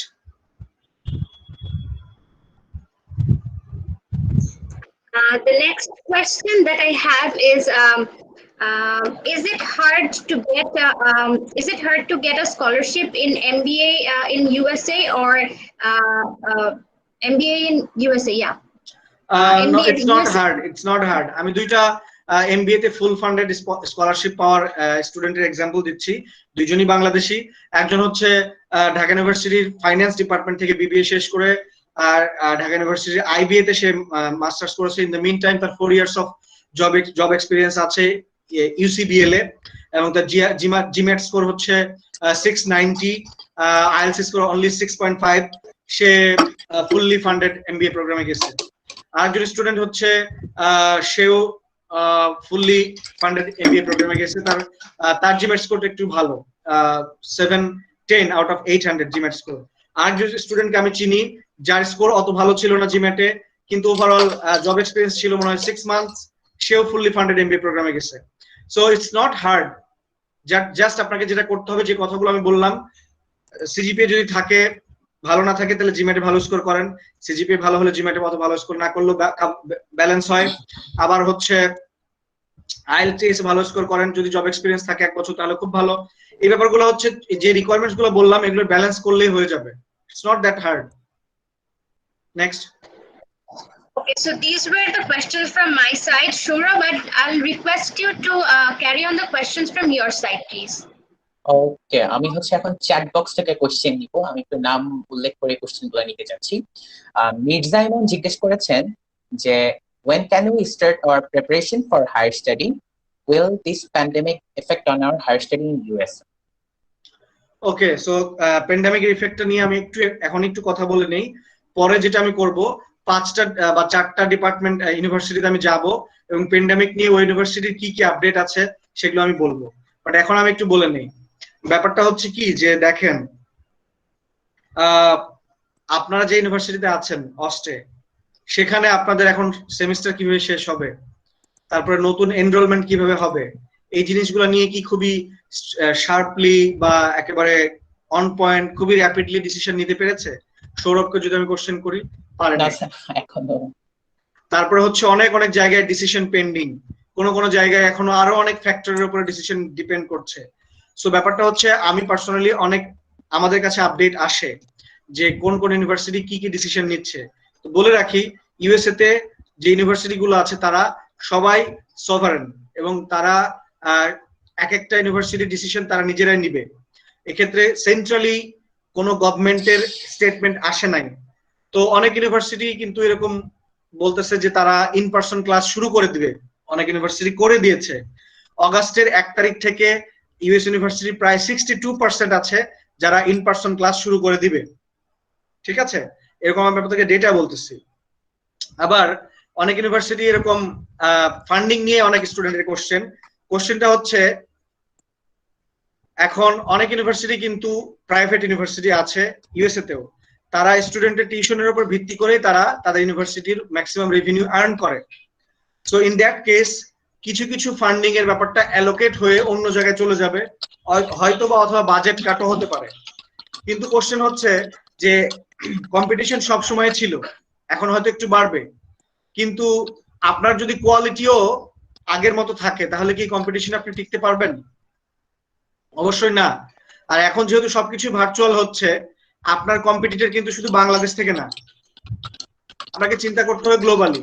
সো আপনি যদি গ্লোবাল কম্পিটিশনের মধ্যে আপনার প্রায়োরিটি তুলে ধরতে পারেন, আপনার এক্সেলেন্সি বাড়াইতে পারেন, আপনি জিআরই স্কুল ভালো করলেন, এসওপি খুবই ওয়াইজলি লিখলেন এবং বাকি প্রিপারেশন গুলো খুবই সাউন্ড এন্ড নিট করে তৈরি করলেন, তাহলে আমার মনে হয় না যে প্যান্ডেমিকে আসুক, ইউনিভার্সিটি যদি আপনাকে অ্যাডমিশন দেয় এবং তাদের যদি ফান্ডিং অ্যাভেলেবল থাকে, ইউ উইল গেট ফান্ডিং। আছে। বাট আমি আপনাদেরকে কয়েকটা রিয়েল লাইফ এক্সাম্পল দেই। এই যে গত সপ্তাহে আমাকে একজন ফোন দিল, সে মোস্ট প্রবলি আপনাদের ইউনিভার্সিটি গ্রাজুয়েট, না ইস্ট ওয়েস্ট ইউনিভার্সিটি গ্রাজুয়েট। সে গ্রাজুয়েশন শেষ করেছে 2 বছর বা 3 বছর আগে। সে সিএসসি তে একটা ইউনিভার্সিটিতে অ্যাডমিশন পেয়েছে, মোস্ট প্রবলি বয়েজ স্টেট ইউনিভার্সিটিতে অ্যাডমিশন উইথ ফুল ফান্ড পাইছে, এবং সে এই ফলে জয়েন করছে। তার এই অ্যাডমিশনের ডিসিশন আসছে হচ্ছে 2 সপ্তাহ আগে। সে প্যান্ডেমিকের মধ্যেও কিন্তু সে ফুল ফান্ডিং পেয়েছে।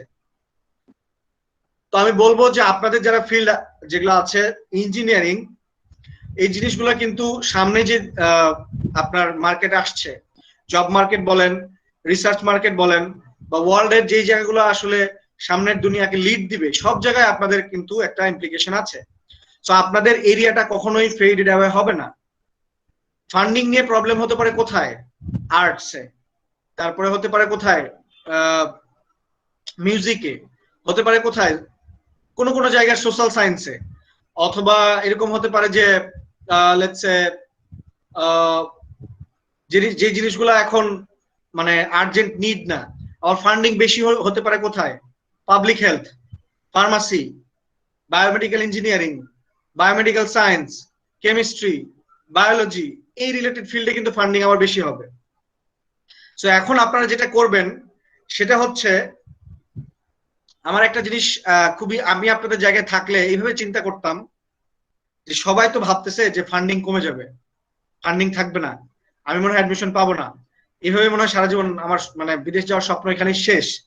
কিন্তু আমি হলে চিন্তা করতাম এভাবে যে এখন দুনিয়ার নিড কি, বা আমি যদি আমেরিকায় থাকতাম একটা ইউনিভার্সিটির মানে নিডটা কোথায় হতো, যদি হতো আমি যেসব ইউনিভার্সিটি রিসার্চ করে আসলাম কিছুক্ষণ আগে, আমি আপনাকে বলতেছিলাম সব ডিপার্টমেন্ট কিন্তু কোলাবোরেটলি তাদের রিসার্চ মুভ করাচ্ছে এই প্যান্ডেমিকে, তারা কি কিভাবে কন্ট্রিবিউট করতে পারে।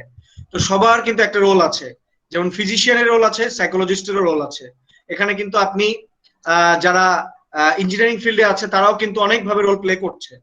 সো এই আপডেটেড রিকোয়ারমেন্টস কি, আপডেটেড ক্রাইসিস কি, সেই ক্রাইসিসে আপনার ফিল্ড কিভাবে লিড দিতে পারে সেটা এখন চিন্তা করেন। আগামী 5 বছর পরে আপনার ফিল্ডের কোন এরিয়াটা মোস্টলি ডিমান্ডেবল হবে সেটা নিয়ে আপনি এখন ভাবেন, সেটা নিয়ে কি কি রিসার্চ করা যায়, কোন কোন এরিয়াতে এক্সপ্লোর করা যায় সেগুলো নিয়ে ভাবেন। এইভাবে যদি আপনি একটা খুবই এফিশিয়েন্ট রিসার্চ প্রপোজাল সেন্ড করতে পারেন কোনো প্রফেসরকে, তাহলে অবশ্যই he will be pleased, right? তারপরে যদি তারা আপনি বলেন যে এই এরিয়াতে আমি রিসার্চ করতে চাই আপনার আন্ডারে, সে কি আপনাকে রিসার্চ অ্যাসিস্ট্যান্ট হিসেবে নিবে না? অবশ্যই নিবে। সবকিছু তো আর বন্ধ হয়ে যাবে না, সবকিছু রান করতে হবে। সো ব্যাপারটা হচ্ছে কি, কিছু কিছু জায়গা আনসার্টেইন আছে। আমি হয়তো কয়েকটা জায়গা আপনাদেরকে বলতে পারলাম, কিছু রিয়েল লাইফ এভিডেন্স দিয়ে, কিছু ডেটা দিয়ে, আর কিছু আমার ইনটিউশন দিয়ে, এবং আপনাদের সাইড থেকে কিছু রেসপন্সিবিলিটির কথা বলেও। এই 4টা জিনিস আপনার মাথায় রাখবেন। 1 নম্বর বলেছে কি, কিছু ডেটা, যে অনেক ইউনিভার্সিটি, বললাম 62% ইউনিভার্সিটি কিন্তু তারা পাবলিক ইন পার্সন রিজিউম করছে। আর রিয়েল লাইফ এক্সাম্পল বললাম, অনেক স্টুডেন্ট কিন্তু আমাকে বলতেছে যে ভিসা ফেস করতে পারছি না, আমি কিন্তু ফান্ডিং পেয়েছি, তারা খুশি হতে পারছে না। সমস্যা হচ্ছে ইউএস ইউনিভার্সিটি ফান্ডিং দিচ্ছে কিন্তু ইন্টারন্যাশনাল ট্রাভেলের কারণে যেতে পারছে না অনেক স্টুডেন্ট। 3 নম্বর আমি বললাম যে আপনাদের পার্সোনাল রেসপন্সিবিলিটি কি হবে, কিভাবে চিন্তা করবেন। আর 4 নম্বর আমি একটা কি জানি বললাম, কারো কি মনে আছে? আমাকে মনে করাই দিলে করতে পারেন। ট্রেন্ড কোন দিকে যাচ্ছে, বা ইউএস ইউনিভার্সিটির একটা ট্রেন্ড হয়তো আমি বলেছি। এই 4টা বিষয়। আর কোনো কোশ্চেন আছে? আমি তারপরে আমি এখন যেটা করব, আই হোপ আপনাদের যদি মনে হয় যে ইমপ্যাক্ট নিয়ে আপনারা আরো কোশ্চেন আছে, আপনাদের কোশ্চেনের অ্যান্সার এখনো ফুলফিল করাতে পারি নাই, ইন দ্যাট কেস আবার জিজ্ঞেস করতে পারেন যে কোভিড ইমপ্যাক্ট কি হবে। ঠিক আছে? আমার কাছে অফিসিয়ালি যতটুকু ডেটা আছে আমি দিলাম। আরো কিছু ডেটা আপনাদেরকে আমি রিড আউট করে এখনই শোনায় দিই। সেটা হচ্ছে আইআইই নামে আমাদের ইউএস গভর্নমেন্টের একটা অর্গানাইজেশন আছে, ইনস্টিটিউট অফ ইন্টারন্যাশনাল এডুকেশন। এটা অলমোস্ট 2 মিলিয়ন এইড তারা ইন্টারন্যাশনাল স্টুডেন্টদেরকে স্টুডেন্টদের সাপোর্টের জন্য রেখেছে এই কোভিড-19 সিচুয়েশনের জন্য। ঠিক আছে? US higher education has spent about 638 million in financial support for international students, scholars, faculty, staff who remained on campus, and a financial impact survey done by NAPSA. এই ব্যাপারগুলো হচ্ছে আমাদের ইউএস গভর্নমেন্ট থেকে এই জিনিসগুলো আপনাদেরকে দিয়েছে। সো এগুলো হচ্ছে অফিসিয়াল ডেটা। এর বাইরে আপনাদের রেসপন্সিবিলিটি হচ্ছে এভাবে চিন্তা করেন যে যে কোনো ক্রাইসিসে কিন্তু অপরচুনিটি হতে পারে যদি আপনি ওরকম ইনোভেটিভলি চিন্তা করেন। বাট আপনাদের সুবিধার জন্য আমি এই ডেটাগুলো দিলাম, রিয়েল লাইফ এক্সাম্পলও দিলাম যে এই স্টুডেন্টগুলো আমার কাছে আসছে যারা এখন কিন্তু স্কলারশিপ পেয়েছে। হ্যাঁ, নেক্সট কোশ্চেন সৌরভ। হ্যাঁ, পরের কোশ্চেনটা হচ্ছে নেহাল মাহমুদ খান করেছেন। Considering the huge number of quality universities in the United States, on what basis is one supposed to reduce the number down to only 6? Because there are way two options to choose from, and it's very hard to narrow it down to suitable 6. Okay, so 6 হচ্ছে ideal. এটা আমার অনেক সময় আমাদের habitual হয়ে গেছে, দেখে আমরা 6 বলে ফেলি 6। কিন্তু আপনি, আমার এক ফ্রেন্ড আছে, সে অ্যাপ্লাই করছে অলমোস্ট 19 ইউনিভার্সিটি এবং 18 ইউনিভার্সিটিতে সে অ্যাডমিশন পেয়েছে, তার মধ্যে 6টাতে ফুল ফান্ডিং পেয়েছে। সো আপনি চাইলে অনেকগুলো ইউনিভার্সিটিতে অ্যাপ্লাই করতে পারেন, কিন্তু 6টা আমরা এই জন্য বলি যে 2টা ইউনিভার্সিটি রাখবেন আপনার ডিজায়ার্ড বা ড্রিম ইউনিভার্সিটি, 2টা রাখবেন যে লেভেল আপনি অ্যাপ্লাই করলে একটু ট্রাই করলে হয়ে যাবে ভাবছেন, আর 2টা রাখবেন যে অনেকটা গ্র্যান্টেড টাইপের, যে অ্যাপ্লাই করলেই হবে। এরকম 3টা ডিভাইড করতে পারেন, সেই জন্য আমরা 6 বলি। I hope. ওকে, আমি পরের কোশ্চেনে চলে যাচ্ছি। ওকে, পরের কোশ্চেন হচ্ছে হাসিব মাহমুদ করেছেন। Will the available amount of funding get reduced for engineering assistantships? Will the turbulent political atmosphere have any effect on the prospective students? যেহেতু ইলেকশন Okay. আসতেছে। Good question. সেটা হচ্ছে আপনার অ্যাসিস্ট্যান্টশিপের স্টাইপেন্ডের অ্যামাউন্টটা ডিপেন্ড করে, বাট আপনি যদি ফুল টিউশন ওয়েভ পান সাথে অ্যাসিস্ট্যান্টশিপ পান তাহলে আর কোনো খরচ লাগে না, লিভিং এক্সপেন্স ওটা দিয়ে কভার হয়ে যায়। পার মান্থ যদি আপনি $1500 পান আর আপনার টিউশন ওয়েভ হয়ে যায়, সেটা দিয়ে বাকিটা হয়ে যায়, সমস্যা হয় না। ঠিক আছে। আর পরের কোশ্চেন হচ্ছে পলিটিক্যাল টার্বুলেন্সের কারণে সমস্যা হবে কিনা। I am being frank here. So একটা বিষয় হচ্ছে ইউএস ইউনিভার্সিটির এডুকেশন সিস্টেম হচ্ছে one of the sector to earn revenue, এবং অনেক ইউএস সিটিজেন কিন্তু এই ইউএস ইউনিভার্সিটির স্টাফ, তারাও কিন্তু এখানে এমপ্লয়েড। সো তাদের এই জিনিসটা চালু রাখতে হবে, ইন্টারন্যাশনাল এডুকেশন তারা প্রমোট করবে, এটাও কিন্তু one kind of leading the world. ঠিক আছে, সো এটা কখনোই বন্ধ হবে না। কিন্তু আপনি যে জিনিসটা ইস্যু রেজ করেছেন সেটা হচ্ছে যে আপনি যদি ইউএসএ তে গিয়ে সেটেল হতে চান বা ওখানে জব করতে চান, তাহলে যে ওপিটি সিপিটি যে অপশন আছে, এটা হলো যারা প্রায় স্টেম ডিগ্রি অ্যাচিভ করবেন আমেরিকা থেকে, science, technology, engineering and math, এই রিলেটেড ফিল্ড থেকে যারা ডিগ্রি অ্যাচিভ কমপ্লিট করবেন, তারা 3 বছরের ওয়ার্ক পারমিশন পাবেন, সেটাকে বলে ওপিটি। আর যারা নন স্টেম ডিগ্রি অ্যাচিভ করবেন তারা 1 বছরের পাবেন। এখন রিসেন্ট অ্যাডমিনিস্ট্রেশন যেটা করছে, এই ওপিটিটা হয়তো তারা বন্ধ করে দিতে চাচ্ছে, এখনো কিন্তু ফাইনালাইজ হয় নাই। সো এটা নিয়ে এখনো ডিসিশনের মধ্যে আছে, যদি হয়, এখনো কিন্তু হয় নাই। সো যদি হয় কোশ্চেনে আমি আসলে যাচ্ছি না, কিন্তু এটা নিয়ে অনেক ডিবেট হচ্ছে, অনেক ধরনের মানে আমি বলবো যে এটা নিয়ে অনগোয়িং ডিবেট আছে। So let's see what happen. But as an official education USA advisor, আমরা যেটা বলি যে ওখানে এডুকেশনটাকে আমরা প্রমোট করি, আমরা কখনো বলি না যে ওখানে গিয়ে আপনাকে থেকে যেতে হবে। ঠিক আছে, সো আপনি অবশ্যই ওই ইন্টেনশন থেকে হয়তো কোশ্চেন করেছেন যে আমি যদি ওখানে গিয়ে থাকতে চাই, সেটেল হতে চাই, তখন তো আমার ওখানে গিয়ে ওয়ার্ক এক্সপিরিয়েন্স বা ওপিটি বা এই ব্যাপারগুলো হবে। বাট ইউএস ইউনিভার্সিটি অ্যাডমিশন কখনোই বন্ধ হবে না, যে অ্যাডমিনিস্ট্রেশনই আসুক। ওকে, পরের কোশ্চেন হচ্ছে তাজিন জাহান করেছেন। What are the opportunities of part-time job facilities side by side while being master student? এটা আমি একটু সংযুক্ত করতে চাই। আমি অনেক জায়গায় শুনেছি, নিউজ পেপারে পড়ি যে আমাদের বাঙালি স্টুডেন্টরা পেট্রোলিয়াম পাম্পে জব করতেছে বা হচ্ছে রেস্টুরেন্টে জব করতেছে, পার্ট টাইম জব। সো এটা কতখানি হচ্ছে অ্যালাউ করে US government? US government on campus job allow করে part time 20 hours per week, আর সামার ভ্যাকেশনে যখন সবকিছু অফ থাকে তখন 40 আওয়ার্স পার উইক করতে পারে।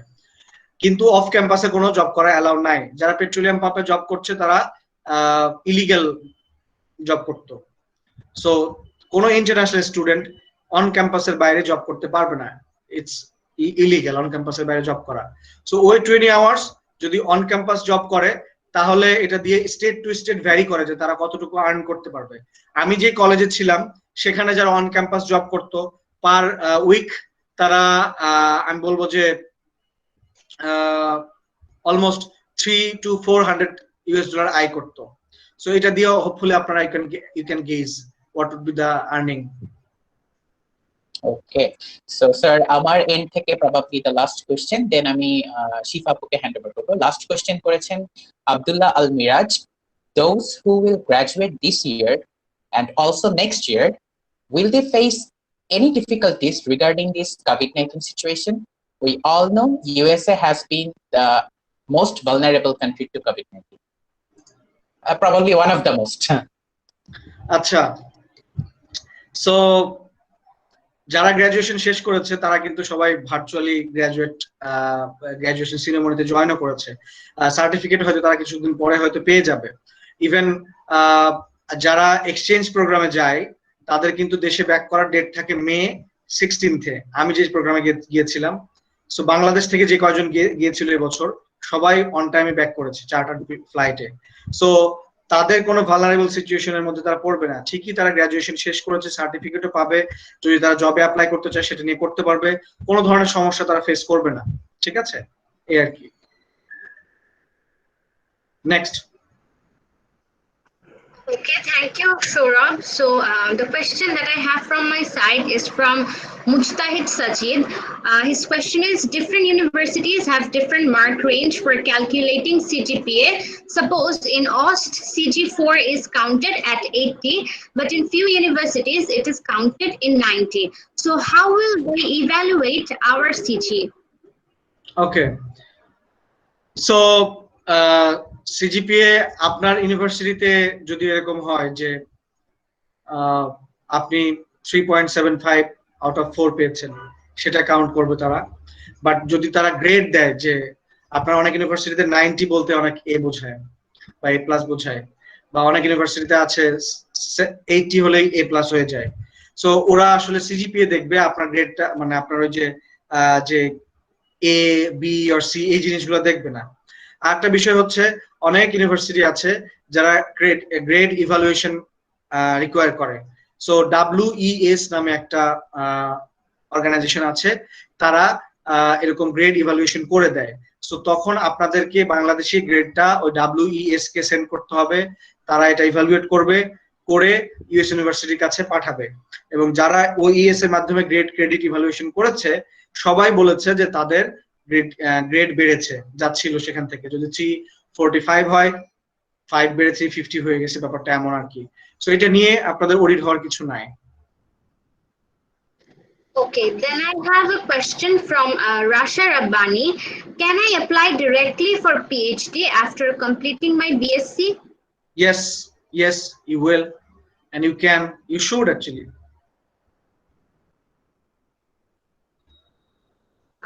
Then there's the question from Maisha Farzana. When is it best to start for applying if any student is in the 4th year, as the student does not have any publication or IELTS score now?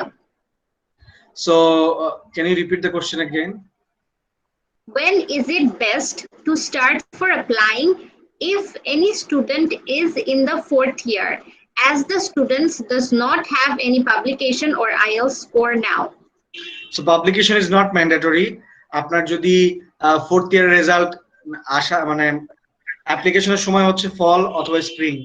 যদি এরকম হয় যে আপনি এখন 4th ইয়ারে আছেন, 4th year final exam হবে ডিসেম্বরে, 4th ইয়ার শেষ করার আগে আপনি অ্যাপ্লাই করতে চাচ্ছেন, তাহলে if you have the GRE score, IELTS score, you can still apply with the 3rd year result. তারপরে এরকম কন্ডিশনাল অ্যাডমিশন নিতে পারেন যে 4th ইয়ারের গ্রেড আপনি হাতে পেলে আপনি সেন্ড করে দিবেন। বাট আইডিয়াল টাইম হচ্ছে যদি ফল সেশনে অ্যাপ্লাই করেন ডিসেম্বরের ফার্স্ট উইকের আগে সবকিছু আপনার হাতে রাখতে হবে। স্প্রিং এ যদি আপনি অ্যাপ্লাই করেন তাহলে সেপ্টেম্বরের আগে সবকিছু আপনার হাতে রাখতে হবে, বা অগাস্টের মধ্যে, এরকম। ঠিক আছে, next. The next question is from Dibakar Sarkar, how the funds will be affected by COVID-19 in the upcoming semesters? Please share your knowledge. Yeah, that's So, the question. আমি যে 5টা ইউনিভার্সিটি সার্চ করলাম, আমি চ্যাটের মধ্যে এগুলো দিয়ে দিচ্ছি। আপনারা যেহেতু আমি এটা এখন সময় হয়তো হবে না, অনেক সময় আমরা নিয়ে নিয়েছি, সো আমি চ্যাটে দিয়ে দিচ্ছি, আপনারা এটা গো থ্রু করবেন। সেখানে কোভিড-19 আপডেটও দেওয়া আছে এবং কি কি জায়গায় চেঞ্জ তারা করবে, হয়তো কি কি জিনিস তারা ইনিশিয়েটিভ নিচ্ছে তারা এটা বলবে। হ্যাঁ, বাট আমার আন্ডারস্ট্যান্ডিং এ ফান্ড খুব একটা চেঞ্জ হবে না। এরকম হতে পারে যে মানে পাবলিক ইউনিভার্সিটিতে ফান্ড একসাথে অনেকগুলোকে দেয় কিন্তু ফান্ডের অ্যামাউন্ট কম দেয়, বাট প্রাইভেট ইউনিভার্সিটিতে ফান্ড দেয়, অ্যামাউন্ট বেশি দেয় কিন্তু একসাথে অনেক স্টুডেন্টকে দেয়, কম স্টুডেন্টকে দেয়, এরকম। ঠিক আছে, সো আমার রিকোয়েস্ট থাকবে যে বাজেট যদি কাট হয়ও তারপরও প্রসেস ক্যারি অন থাকবে। সো আপনারা যারা অ্যাপ্লাই করতে চাচ্ছেন, ফান্ডিং এর এই লিমিটেশনস বা বাজেট কাট নিয়ে চিন্তা না করে আপনারা কোয়ালিটি এনশিওর করার ট্রাই করেন এবং অ্যাপ্লাই করেন। আমি তো বললাম যে প্যান্ডামিক শুরু হওয়ার পরেও এই ফল সেশনে অনেক স্টুডেন্ট ফুল ফান্ডিং পেয়েছে এবং তাদের, আমি বলবো না যে তারা খুবই এক্সট্রা অর্ডিনারি ছিল, ব্যাপারটা এমন না। অনেকের ফান্ডিং পাওয়ার পরে আমি নিজে অবাক হয়েছি, এরকমও হয়েছে। সো আপনারা এই জিনিসটার উপর ফোকাস না করে আপনারা এখন ফোকাস করেন যে কিভাবে প্রিপারেশন নিবেন। ডোন্ট থিঙ্ক দ্যাট যে it will be N West, যে প্রিপারেশন নিলাম পরে আমি ফান্ডিংই পাচ্ছি না, এটা ওয়েস্ট হবে না। আপনি যদি প্রিপারেশন নিতে শুরু করেন এবং আপনি যদি ওয়েল প্রিপেয়ার্ড হন তাহলে আপনি ফান্ডিং পাবেন। ইউনিভার্সিটি সার্চটা খুবই ওয়াইজলি করতে হবে ইন দ্যাট কেস। ফান্ডিং এর বাজেট কাট হলেও আপনার যে অ্যামাউন্টে থাকুক, আপনি যদি কম্পিটিশনে এগিয়ে থাকেন তাহলে আপনি অ্যাডমিশন পাবেন। এই প্রসেস তো রান থাকবে। নেক্সট। ওকে স্যার, আপনি উত্তর করেছিলেন যে direct PhD is possible. Hello, can you hear me? Yes. Okay, so হচ্ছে ডাইরেক্ট পিএইচডি এর ক্ষেত্রে যদি একটু এনলাইটেন করতেন আমাদেরকে, মানে ব্রিফ আনসার না দিয়ে। ওকে, সো ডিরেক্ট পিএইচডি তে যারা অ্যাপ্লাই করবেন, পিএইচডি স্টুডেন্ট বেসিক্যালি কেমন সেটা তো আপনারা জানেন। একজন প্রফেসর পিএইচডি স্টুডেন্ট কেন চায়? সে তার একটা ফিল্ডে নিউ নলেজ ডিসকভার করতে চায়, রাইট? সো আপনার যদি একাডেমিক ম্যাচুরিটি, নলেজ এবং রিসার্চ এক্সপিরিয়েন্স, রিসার্চ নলেজ সেই লেভেলের ম্যাচিউর হয়, দেন আপনি পিএইচডি তে অ্যাপ্লাই করতে পারেন। পিএইচডি তে অ্যাপ্লাই করতে গেলে কয়েকটা বিষয় মাথায় রাখতে হবে। এক নম্বর হচ্ছে আপনার আইএলটিএস এ রাইটিং এবং স্পিকিং এর স্কোর ভালো থাকতে হবে, 6.5 অ্যাবভ। জিআরই তে স্কোর ভালো থাকতে হবে, সিজিপিএ ভালো থাকতে হবে। তারপরে সিজিপিএ ভালো না থাকলেও হবে যদি আপনার রিসার্চ পাবলিকেশন থাকে, কোনো কনফারেন্সে পেপার পাবলিশ থাকে, বা আপনার যদি ওটা নিয়ে কোনো টিচিং এক্সপিরিয়েন্স থাকে, কোনো রিসার্চ অ্যাসিস্ট্যান্টশিপ থাকে, অথবা আপনি আপনার রাইটিং স্যাম্পল দেখতে পারে, অথবা আপনি ওই রিলেটেড যে ফিল্ডে আপনি রিসার্চ করতে চাচ্ছেন ওখানে অলরেডি নতুন কোনো ইনোভেটিভ আইডিয়া আপনি রিসার্চ প্রপোজাল হিসেবে প্রফেসরকে সেন্ড করতে পারছেন, তাহলে পিএইচডি তে যাওয়াটা, অ্যাপ্লাই করাটা আপনার জন্য ওয়াইজ হবে। So don't go for masters. অনেক স্টুডেন্টই আছে যারা, আমি নিজে দেখেছি, ব্যাচেলার শেষ করে পিএইচডি তে অ্যাপ্লাই করছে এবং তার মাস্টার্স কাম পিএইচডি তে অ্যাপ্লাই করে ফান্ডিংও পেয়েছে, অ্যাডমিশনও পেয়েছে। সো আপনারা যদি মনে হয় আপনার যে আপনি এখন প্রিপারেশন নেবেন এবং পিএইচডি তে অ্যাপ্লাই করবেন, দেন গো ফর ইট।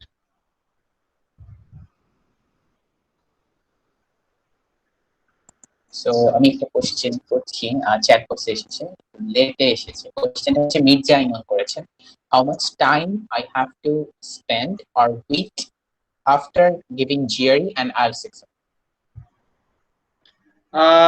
আইএলটিএস স্কোরে আমি কয়েকটা এক্সাম্পল দেই। সো আইএলটিএস স্কোর, আইএলটিএস দিতে আমার মনে হয় না যে আপনি যদি ভালোভাবে ট্রাই করেন 1 মান্থ ইজ এনাফ। যারা মনে করছেন একেবারে বিগিনার লেভেলের, বিগিনিং থেকে আপনাদেরকে স্টার্ট করতে হবে, তাহলে আমি বলবো যে 3 মাস সময় নেন। বাট এখানে অনেকেই আছে ইংলিশে লিখতে পারে, ইংলিশে বলতে পারে, আপনার জন্য মনে হয় 15 ডেজ এর বেশি লাগবে না, you will get 7, believe me. আর জিআরই তে যারা, জিআরই এর বেশি দুইটা সেকশন থাকে, 3টা। একটা হচ্ছে ম্যাথ, যেটাকে বলে কোয়ান্টিটেটিভ রিজনিং, আর একটা হচ্ছে ভার্বাল রিজনিংটা হচ্ছে ওভারঅল আপনার ইংলিশের ফ্লুয়েন্সি, কম্প্রিহেন্সিভনেস এগুলো দেখবে। ম্যাথের মধ্যে থাকে ক্লাস 5 থেকে 10 পর্যন্ত ম্যাথ, হায়ার ম্যাথও থাকে, ইন্টারমিডিয়েটের কিছু হায়ার ম্যাথ থাকে। আর আপনার ভার্বালে যেটা হয় যে ভার্বালে critical reasoning, problem solving, analytical writing থাকে আরেকটা পার্ট, এই জিনিসগুলো থাকে। সো আপনারা যদি জিআরই নিয়ে একটু গুগল সার্চ করেন দেখবেন, আমার মনে হয় না জিআরইতে কেউ 4 মাসের বেশি সময় কারো দেওয়া উচিত। প্রত্যেকদিন 2 ঘন্টা করে 4 মাস সময় দেন, জিআরইতে স্কোর চলে আসবে একটা। ঠিক আছে? শিফাপু, আপনার এন্ডে কি কোনো কোয়েশ্চেন আছে? আমার এখানে নাই, মানে চ্যাট বক্স আমি পুরোটা ক্লিয়ার করে দিচ্ছি। Okay, no, I don't have any more questions on my end. So, yeah, there is another question just popped up. How, or like we have answered it, right? কোশ্চেনটা আরেকবার। কোয়েশ্চেনটা হচ্ছে how much time we have to take for preparing ourself, মানে একদম zero থেকে last. Zero থেকে যদি আমি বলি তাহলে আমি বলবো যে 1 year to 1.5 year or at least 2 years, মানে ম্যাক্সিমাম কেস। আর আমি কি করব সৌরভ, আমি আপনাকে একটা মেইল করে দেব, সেখানে প্রিপারেশনের টাইম টেবিল, আজকে যে 9টা আমি প্রায় দেখিয়েছি, কি বলে এটা, অ্যাডমিশন রিকোয়ারমেন্টস, সেটা আমি দিয়ে দিব ওদেরকে। এখানে কি অ্যাটাচ করা যায়? আমার মনে হয় ইমেল করে দিলে বেটার হয়। ওকে, ঠিক আছে, আমি ইমেল করে দেব, সমস্যা নেই।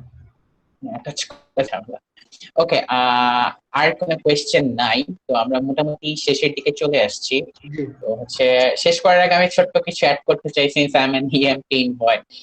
তো আমি যেটা বলতে চাচ্ছিলাম সবার উদ্দেশ্যে, পার্টিসিপেন্টদের উদ্দেশ্যে, যে ইএমকে সেন্টার লিটারালি অ্যালাউ করে যে আপনারা যদি ইএমকে সেন্টারের মেম্বার হতে চান বা হচ্ছে এডুকেশন ইউএস এর একদম 1-to-1 হেল্পটা নিতে চান, তাহলে সেটা ইএমকে সেন্টার অ্যালাউ করে। You have to pay only $6, which is equivalent to 500 Bangladeshi টাকা।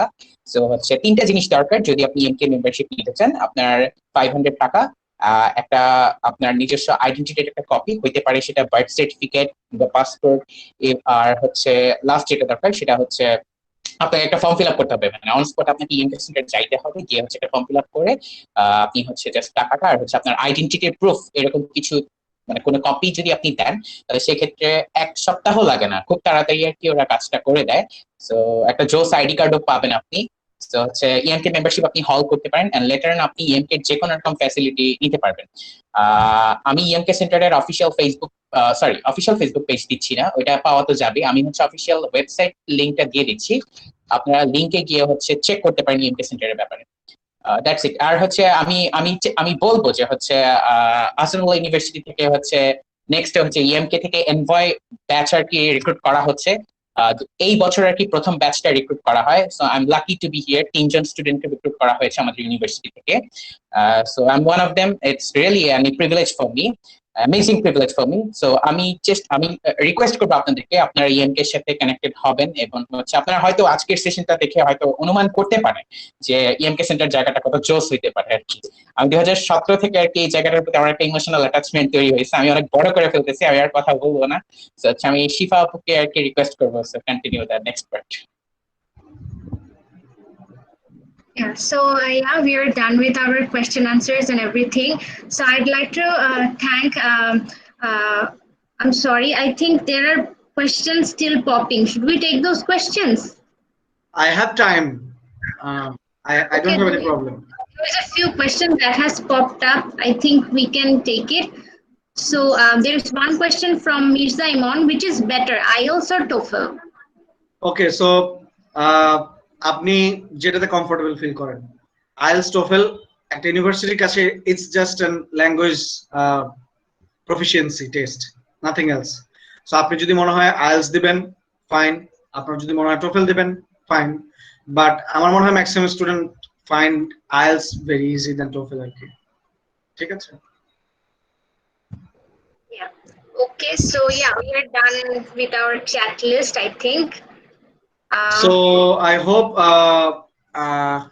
if anyone reach out to you for asking my email address, please feel free to give it to them.